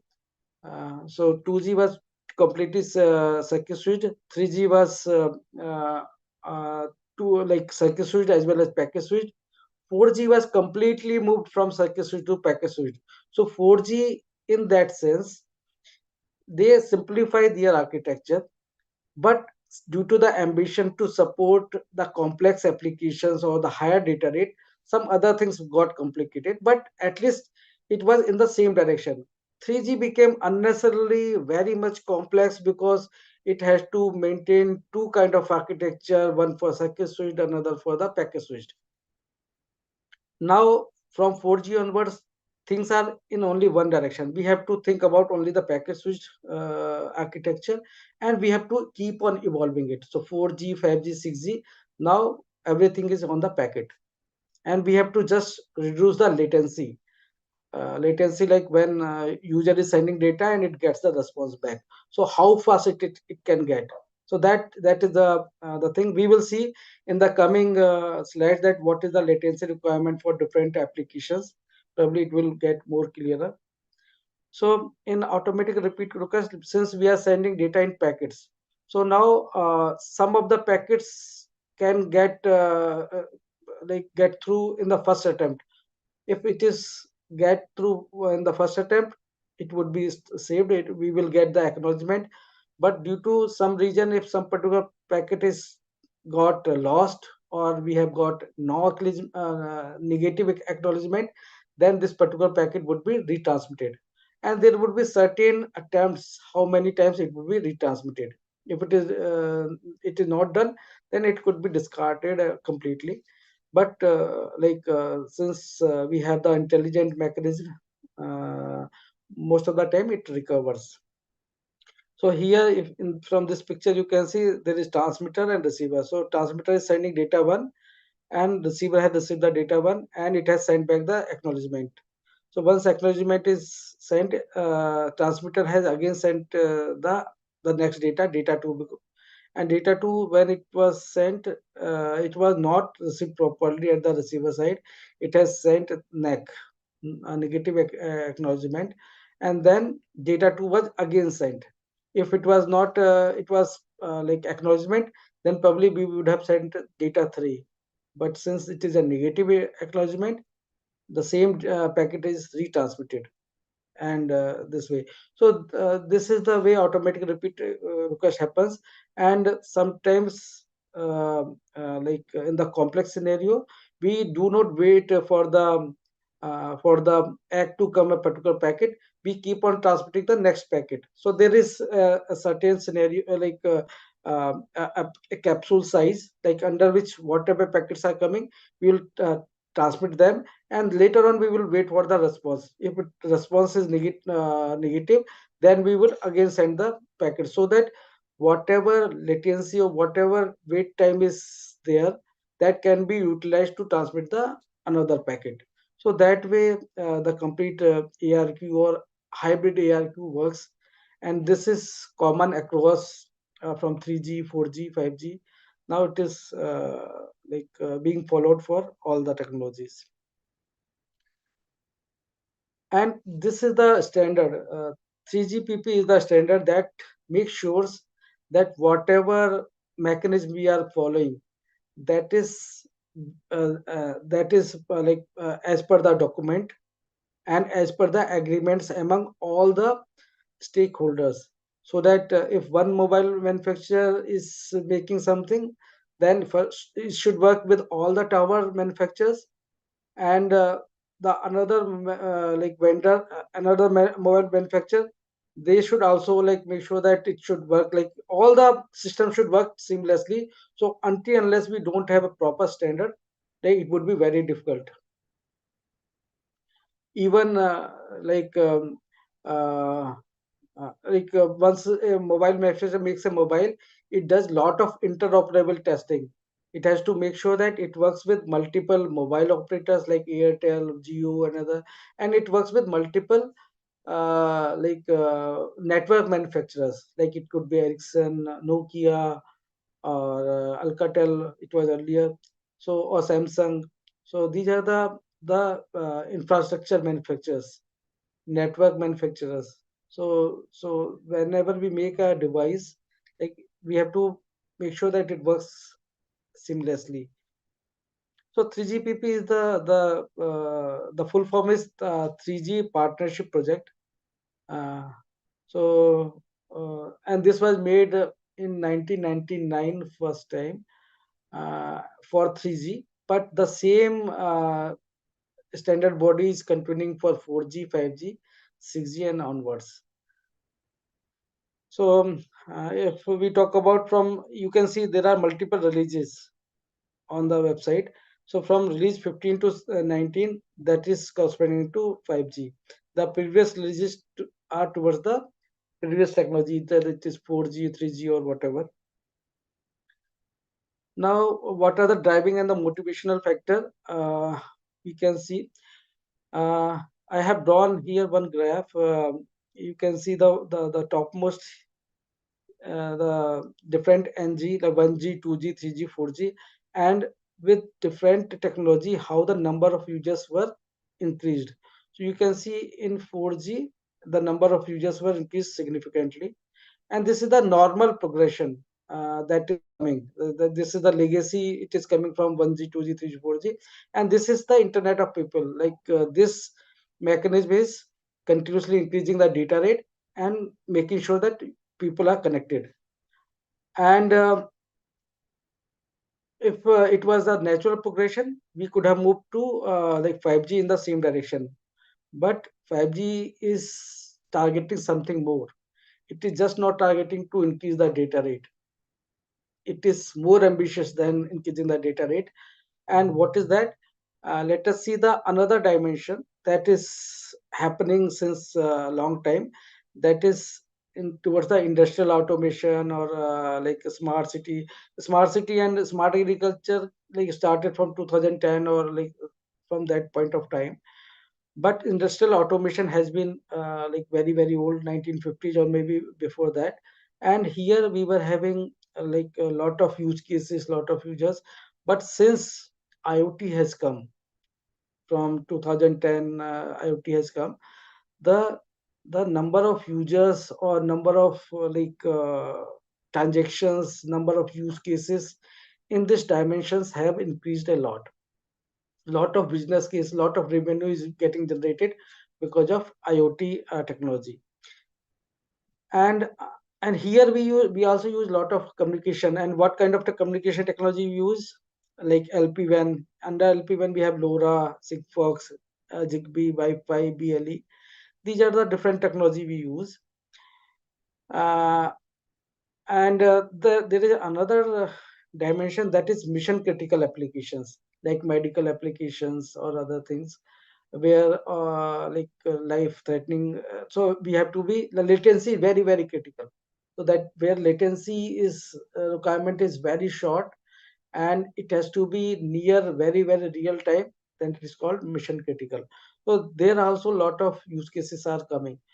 So now when 3GPP body saw that a lot of tractions are coming in the Internet of Things domain, and they also saw that number of devices that would be connected through Internet of Things, IoT, that would surpass the people they were able to connect uh, through their technology. Like the things would be increased, would be surpassing soon in compared to the people. So they felt some kind of threat. Like so they also plan to include IoT in their standard.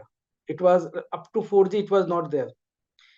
But since advancement of IoT, adoption of IoT, they were forced to include IoT in their standard. So 5G onwards, like even 5G, they have included IoT kind of use cases, and they have also included the mission critical applications. So now the standards are also following the need of, they are studying carefully IoT applications, mission critical applications, and whatever is required, they are adding into the 3GPP standard.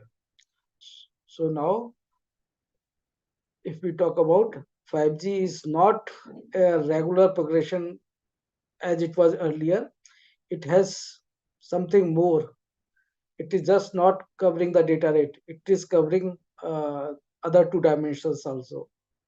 So when we cover all the three things together, then it becomes 5G.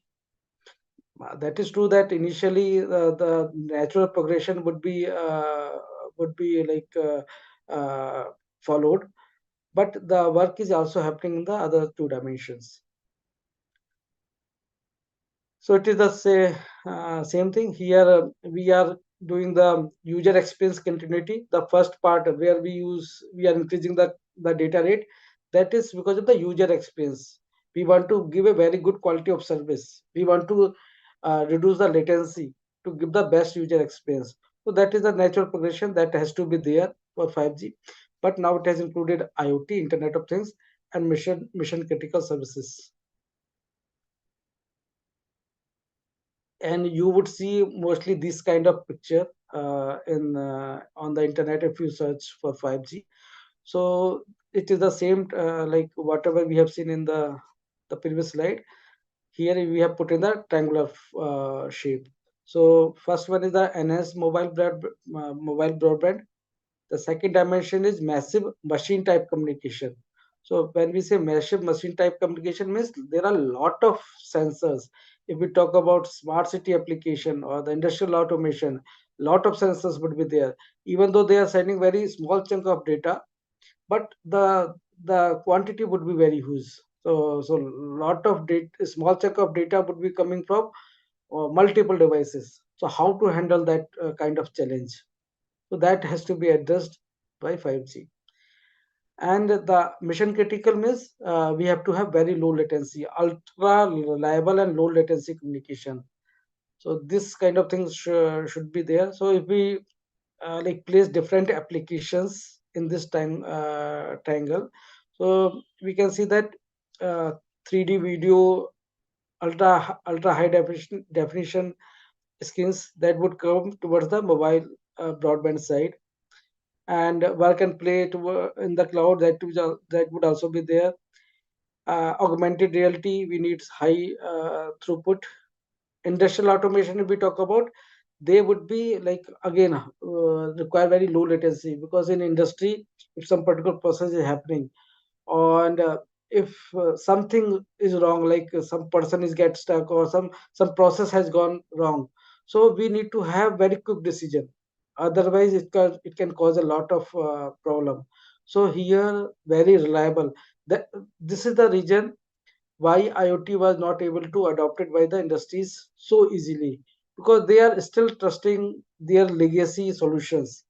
Because when they adopt IoT, all the data would taken to the cloud.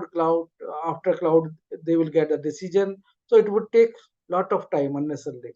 So that's why industries were little bit reluctant to adopt IoT. But as we can reduce their concerns, we can make it ultra reliable, we can make it is ultra low latency, definitely they would also start adopting IoT. So that is the reason this has been taken. Yeah, so industrial automation is also part of this, and e-health is one of them. Self-driving car is also a part of mission critical, ultra reliable, low latency communication.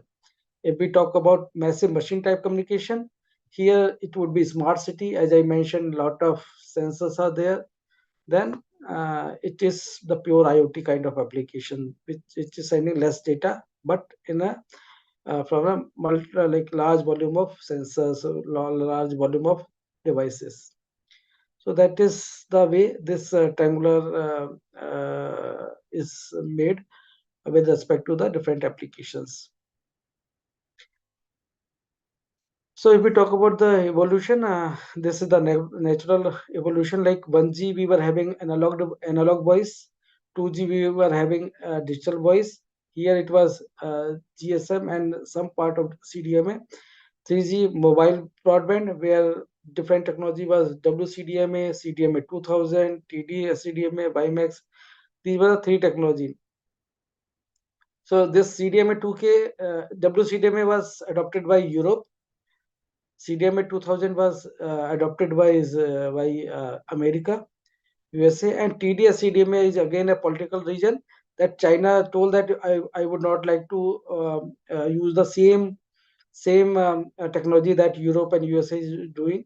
So it has, these two were in the frequency domain, frequency FDD, frequency division multiplexing, or frequency division duplexing, that was being adopted by USA and Europe. But China went towards the TDD, time division duplexing. So like unnecessarily make the complication, but since China was a huge consumer base, so they were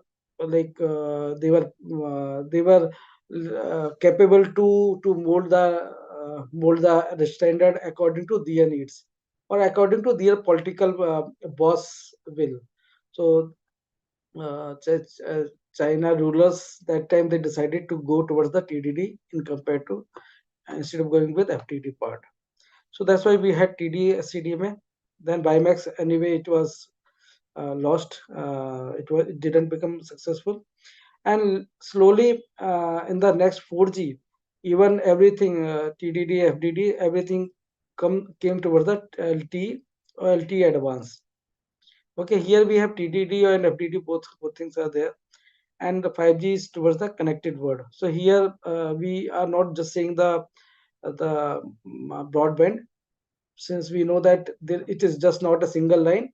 It is, instead of single line, we have a triangle that is catering the different dimensions. So again, 5G and 6G are towards the solving the social issues and human-centered value creation. It is just not about the creating the high data rate. It is you have to make a smart city, you have to make the smart agriculture or logistics, mission critical applications. So it is whatever social issues we are seeing. So we have to have a solution by using 5G and 6G. If we compare 4G and 5G, 4G latency was 10 millisecond, but in 5G it is less than 1 millisecond. So since it is less than 1 millisecond, we can use in mission critical applications also. Data traffic also increased multiple times. Then peak data rate from 1 gigabits per second to 20 bit per second. So it is 20 times. Spectrum from 3 gigahertz, it has gone to 30 gigahertz. And here connectivity density is also increased almost 10 times. So here we were having 100,000 connections per kilometer square.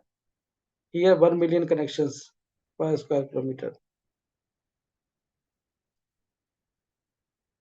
So now there is another aspect of seeing how 5G is evolving.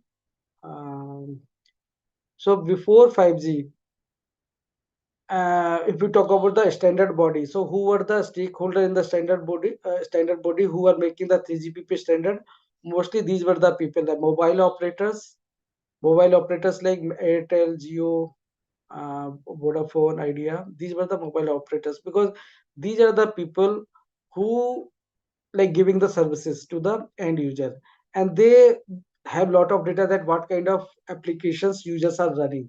So by doing a lot of analysis, they do a prediction that these kind of further applications would be useful. So these are the like very important like stakeholder in the standard creation, because mobile operators have all the data. Then they, based on their data, the standard is evolved, and then the network equipment manufacturer, mobile handset manufacturer, mobile chipset manufacturers, these were the people, because there are two entities. One is the network side, another is the mobile side. So mobile chipset is totally different in compared to the base station chipset. Both have different a different kind of requirement. So the people, that's why the people are also different who are making it. But like some people were doing both the things, like earlier Ericsson was having network manufacturing as well as mobile manufacturing, but sometimes it doesn't work out that way. So, and then mobile handset manufacturer, like the end mobile set, either it was Samsung or like Apple or we have lot of Chinese vendors who are making this mobile handset. So these were the people who were defining the 3G the standard, that what kind of features, what kind of how it has to function. So these were the people who were evolving the standard before 5G. But from 5G, what is the difference? Now everybody knows that what is the objective of 5G, what is the ambition of 5G. So if that ambition has to be fulfilled, then only these people cannot suffice, they cannot give the proper inputs. We need more people, more stakeholders who can give the real inputs for the 5G. So what are the like now, because of the 5G, lot of interest is coming from the industries, not only for these four stakeholders, from all kind of industry, either it is automotive, chemical, fabric, or clothing, or oil and gas. So whatever industry it is, they are also ready to put the give the inputs, because ultimately their problem would also be solved. Everybody has to, like every industry is generating a lot of data, they have to transport to somewhere else in a secured manner with low latency. So like interest is coming from all the industries. And if we talk about the frequency band, this we did not discuss earlier. So 1G to 3G, we were up to 2 gigahertz, but from 5G onward, we are mostly from 6 gigahertz onward, 6 gigahertz onwards. And in this frequency band, if we check the wavelength, it comes into the millimeter wave. That's why it is called millimeter wave, because bandwidth for 5G comes in the millimeter range.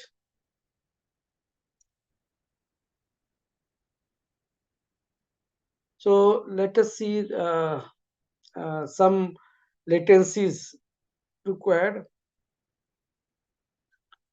So first one is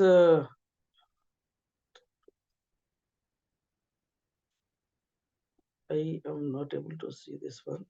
So see, this is the first column is different applications, and the second one is the latency requirement, and the third one is the data rate. What kind of data rate we can achieve? Data rate is required for a particular application. So here, if we talk about, I am taking the from second one, intelligent transport system. Here we should have latency 10 to 100 millisecond, and robot intelligence 1 millisecond, virtual reality 1 millisecond, healthcare 1 to 10 millisecond, serious gaming 1 millisecond. So this kind of latency is required, and so for achieving this kind of latency, we have to make changes everywhere in the base station, in the core network, or like everywhere. We have to evolve completely to cater all these applications. And as we mentioned earlier, that in 3GPP only the 4 kind of people were the members, but from 5G onwards, lot of industries are also part of 3GPP. Like if in agriculture, if we talk about machinery manufacturers, that is John Deere and Husqvarna, that is also a member. Automotive manufacturer, Volkswagen, Volvo, Toyota, and rail, factory automation, energy sector, environmental broadcasting, satellite. So all kind of applications like industries, they are also part of 3GPP standard body, so that we can make better use cases. We can make a proper standard that would cater the kind of requirement they are having. So ultimately, we are moving towards the low latency side. So how low latency is achieved? We are moving to the Node B is evolved. Like base station, it is called base station, Node B, E Node B. So E means evolved Node B. So from 4G onwards, it is called evolved Node B. And we have to evolve the packet core also. Like that is the core network that is also completely we have to evolve to cater all these kind of applications, low latency requirement. So that is very much required. So key concept if we talk about, it is millimeter wave.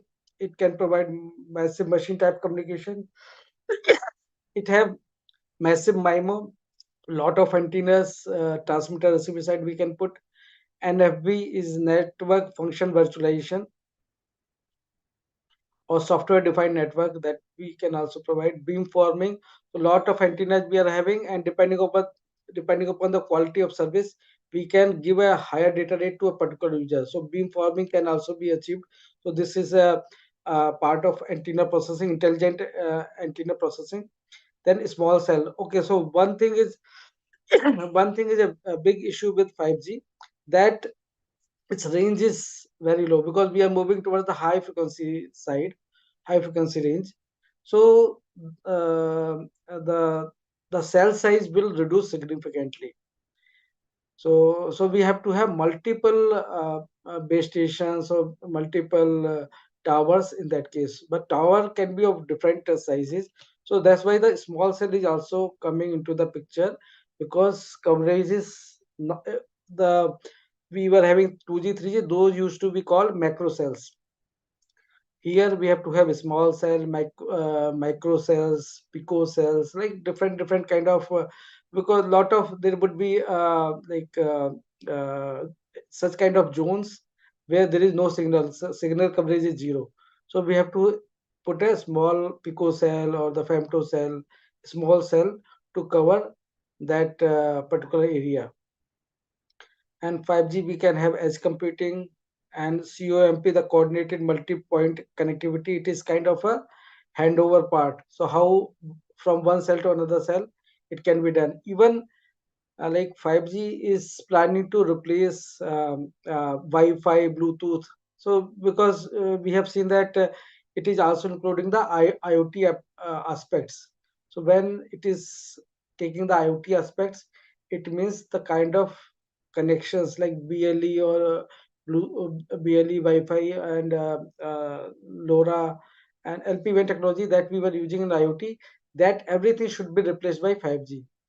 So when we move inside our home or we go outside our home, so we need not to have multiple, like we move from our cellular network to Wi-Fi when we move to our home or we have moved to our office. In case of 5G, everywhere it would be 5G, even if we are inside home or office or we are outside. There is no transition from one network to another network. So that is the thing. And then we have V2X, vehicle to everything, and that is leading towards the autonomous car. So all these things are covered in 5G. And HATNets, as I mentioned, that due to the signal issues or the wavelength issue, we have a different kind of cell size. So it is called heterogeneous network. So we can have macro cells, we can have microcell, picocell, femtocells. So this is also a very big business because big companies will not go towards the femtocell and picocell. So there are very small, like there are many startup companies that are working towards creating the femtocells and picocells. So there are a lot of opportunity because of the variety of work and the heterogeneous kind of things.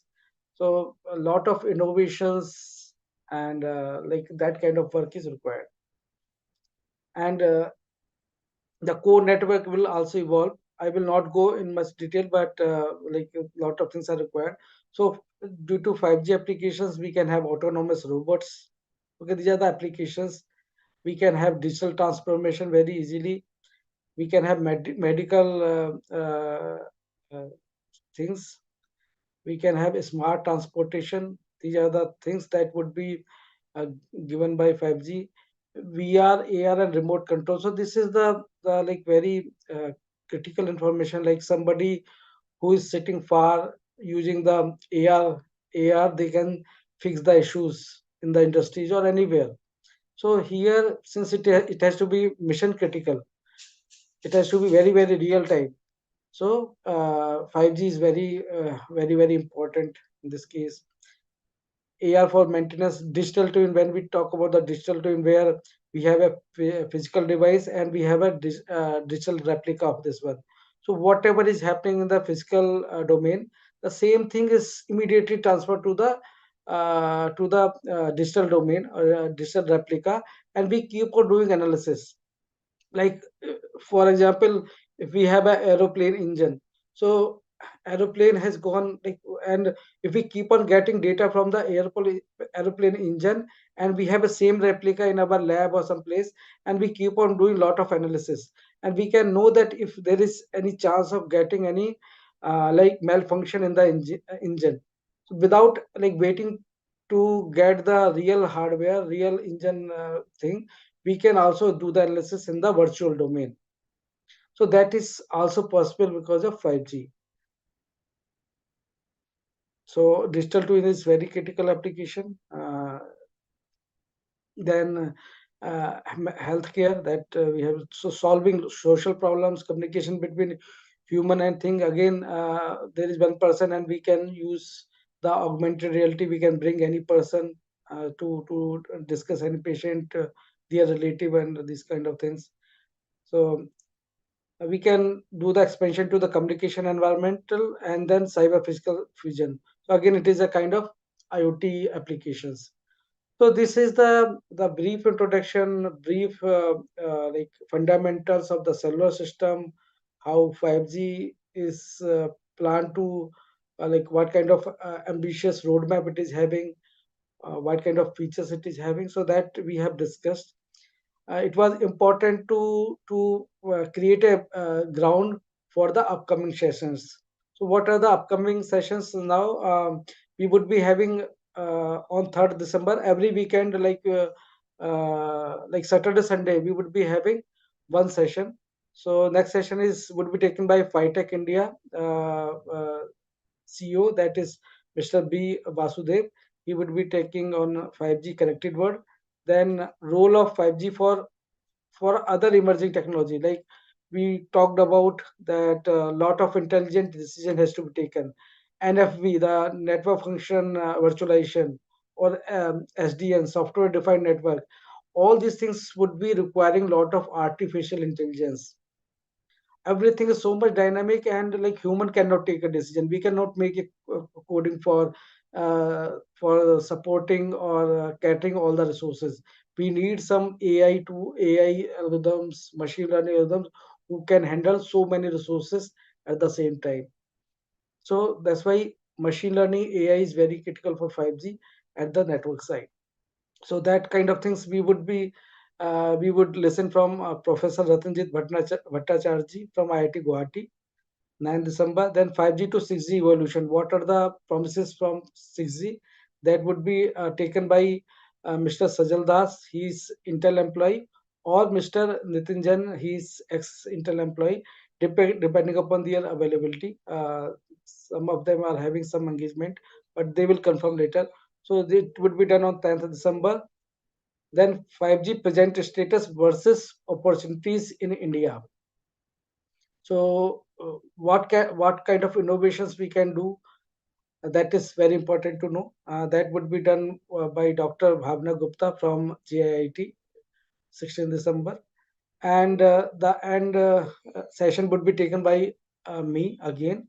So what are the highlights of IMC 2023 and the 100 5G labs? So what kind of things it would be containing, how it would be supporting our ecosystem, how it would support the learning of students, faculty, and how it would be supporting to the different companies. So this, and how their participation would be within 5G lab. So all these things would be covered up in these sessions. So I hope that these sessions would be very useful to all of you.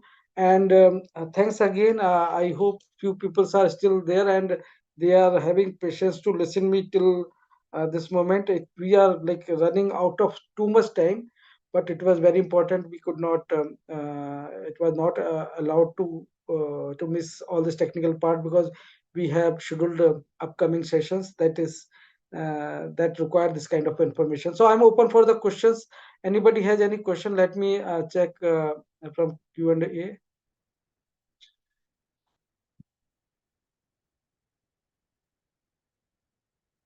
Okay, there is one question from Kalpana Singh. I have a question that using too many network tower will definitely affect nature. What can we do to protect nature from that effect? So yeah, I think this is very common question that we listen from like whenever we give any 5G session.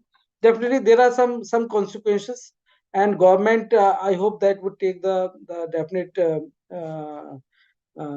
precautions to manage these things. But yeah, so that only I can say.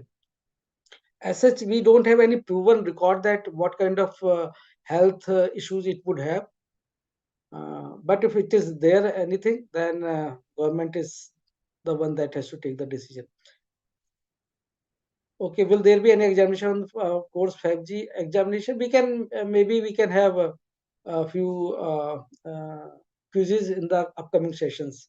Any other question, like anybody wants to ask, they can speak if they want.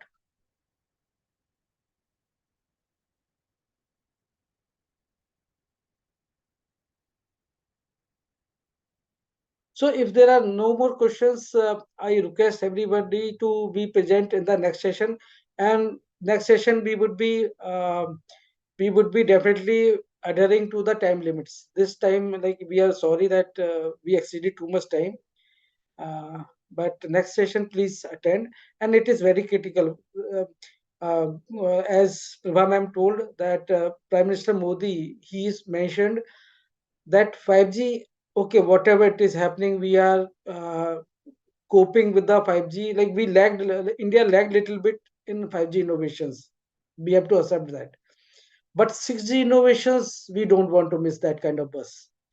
We have to be front runners. We should contribute in the standards. Our social problems, no Americans or the European people will solve.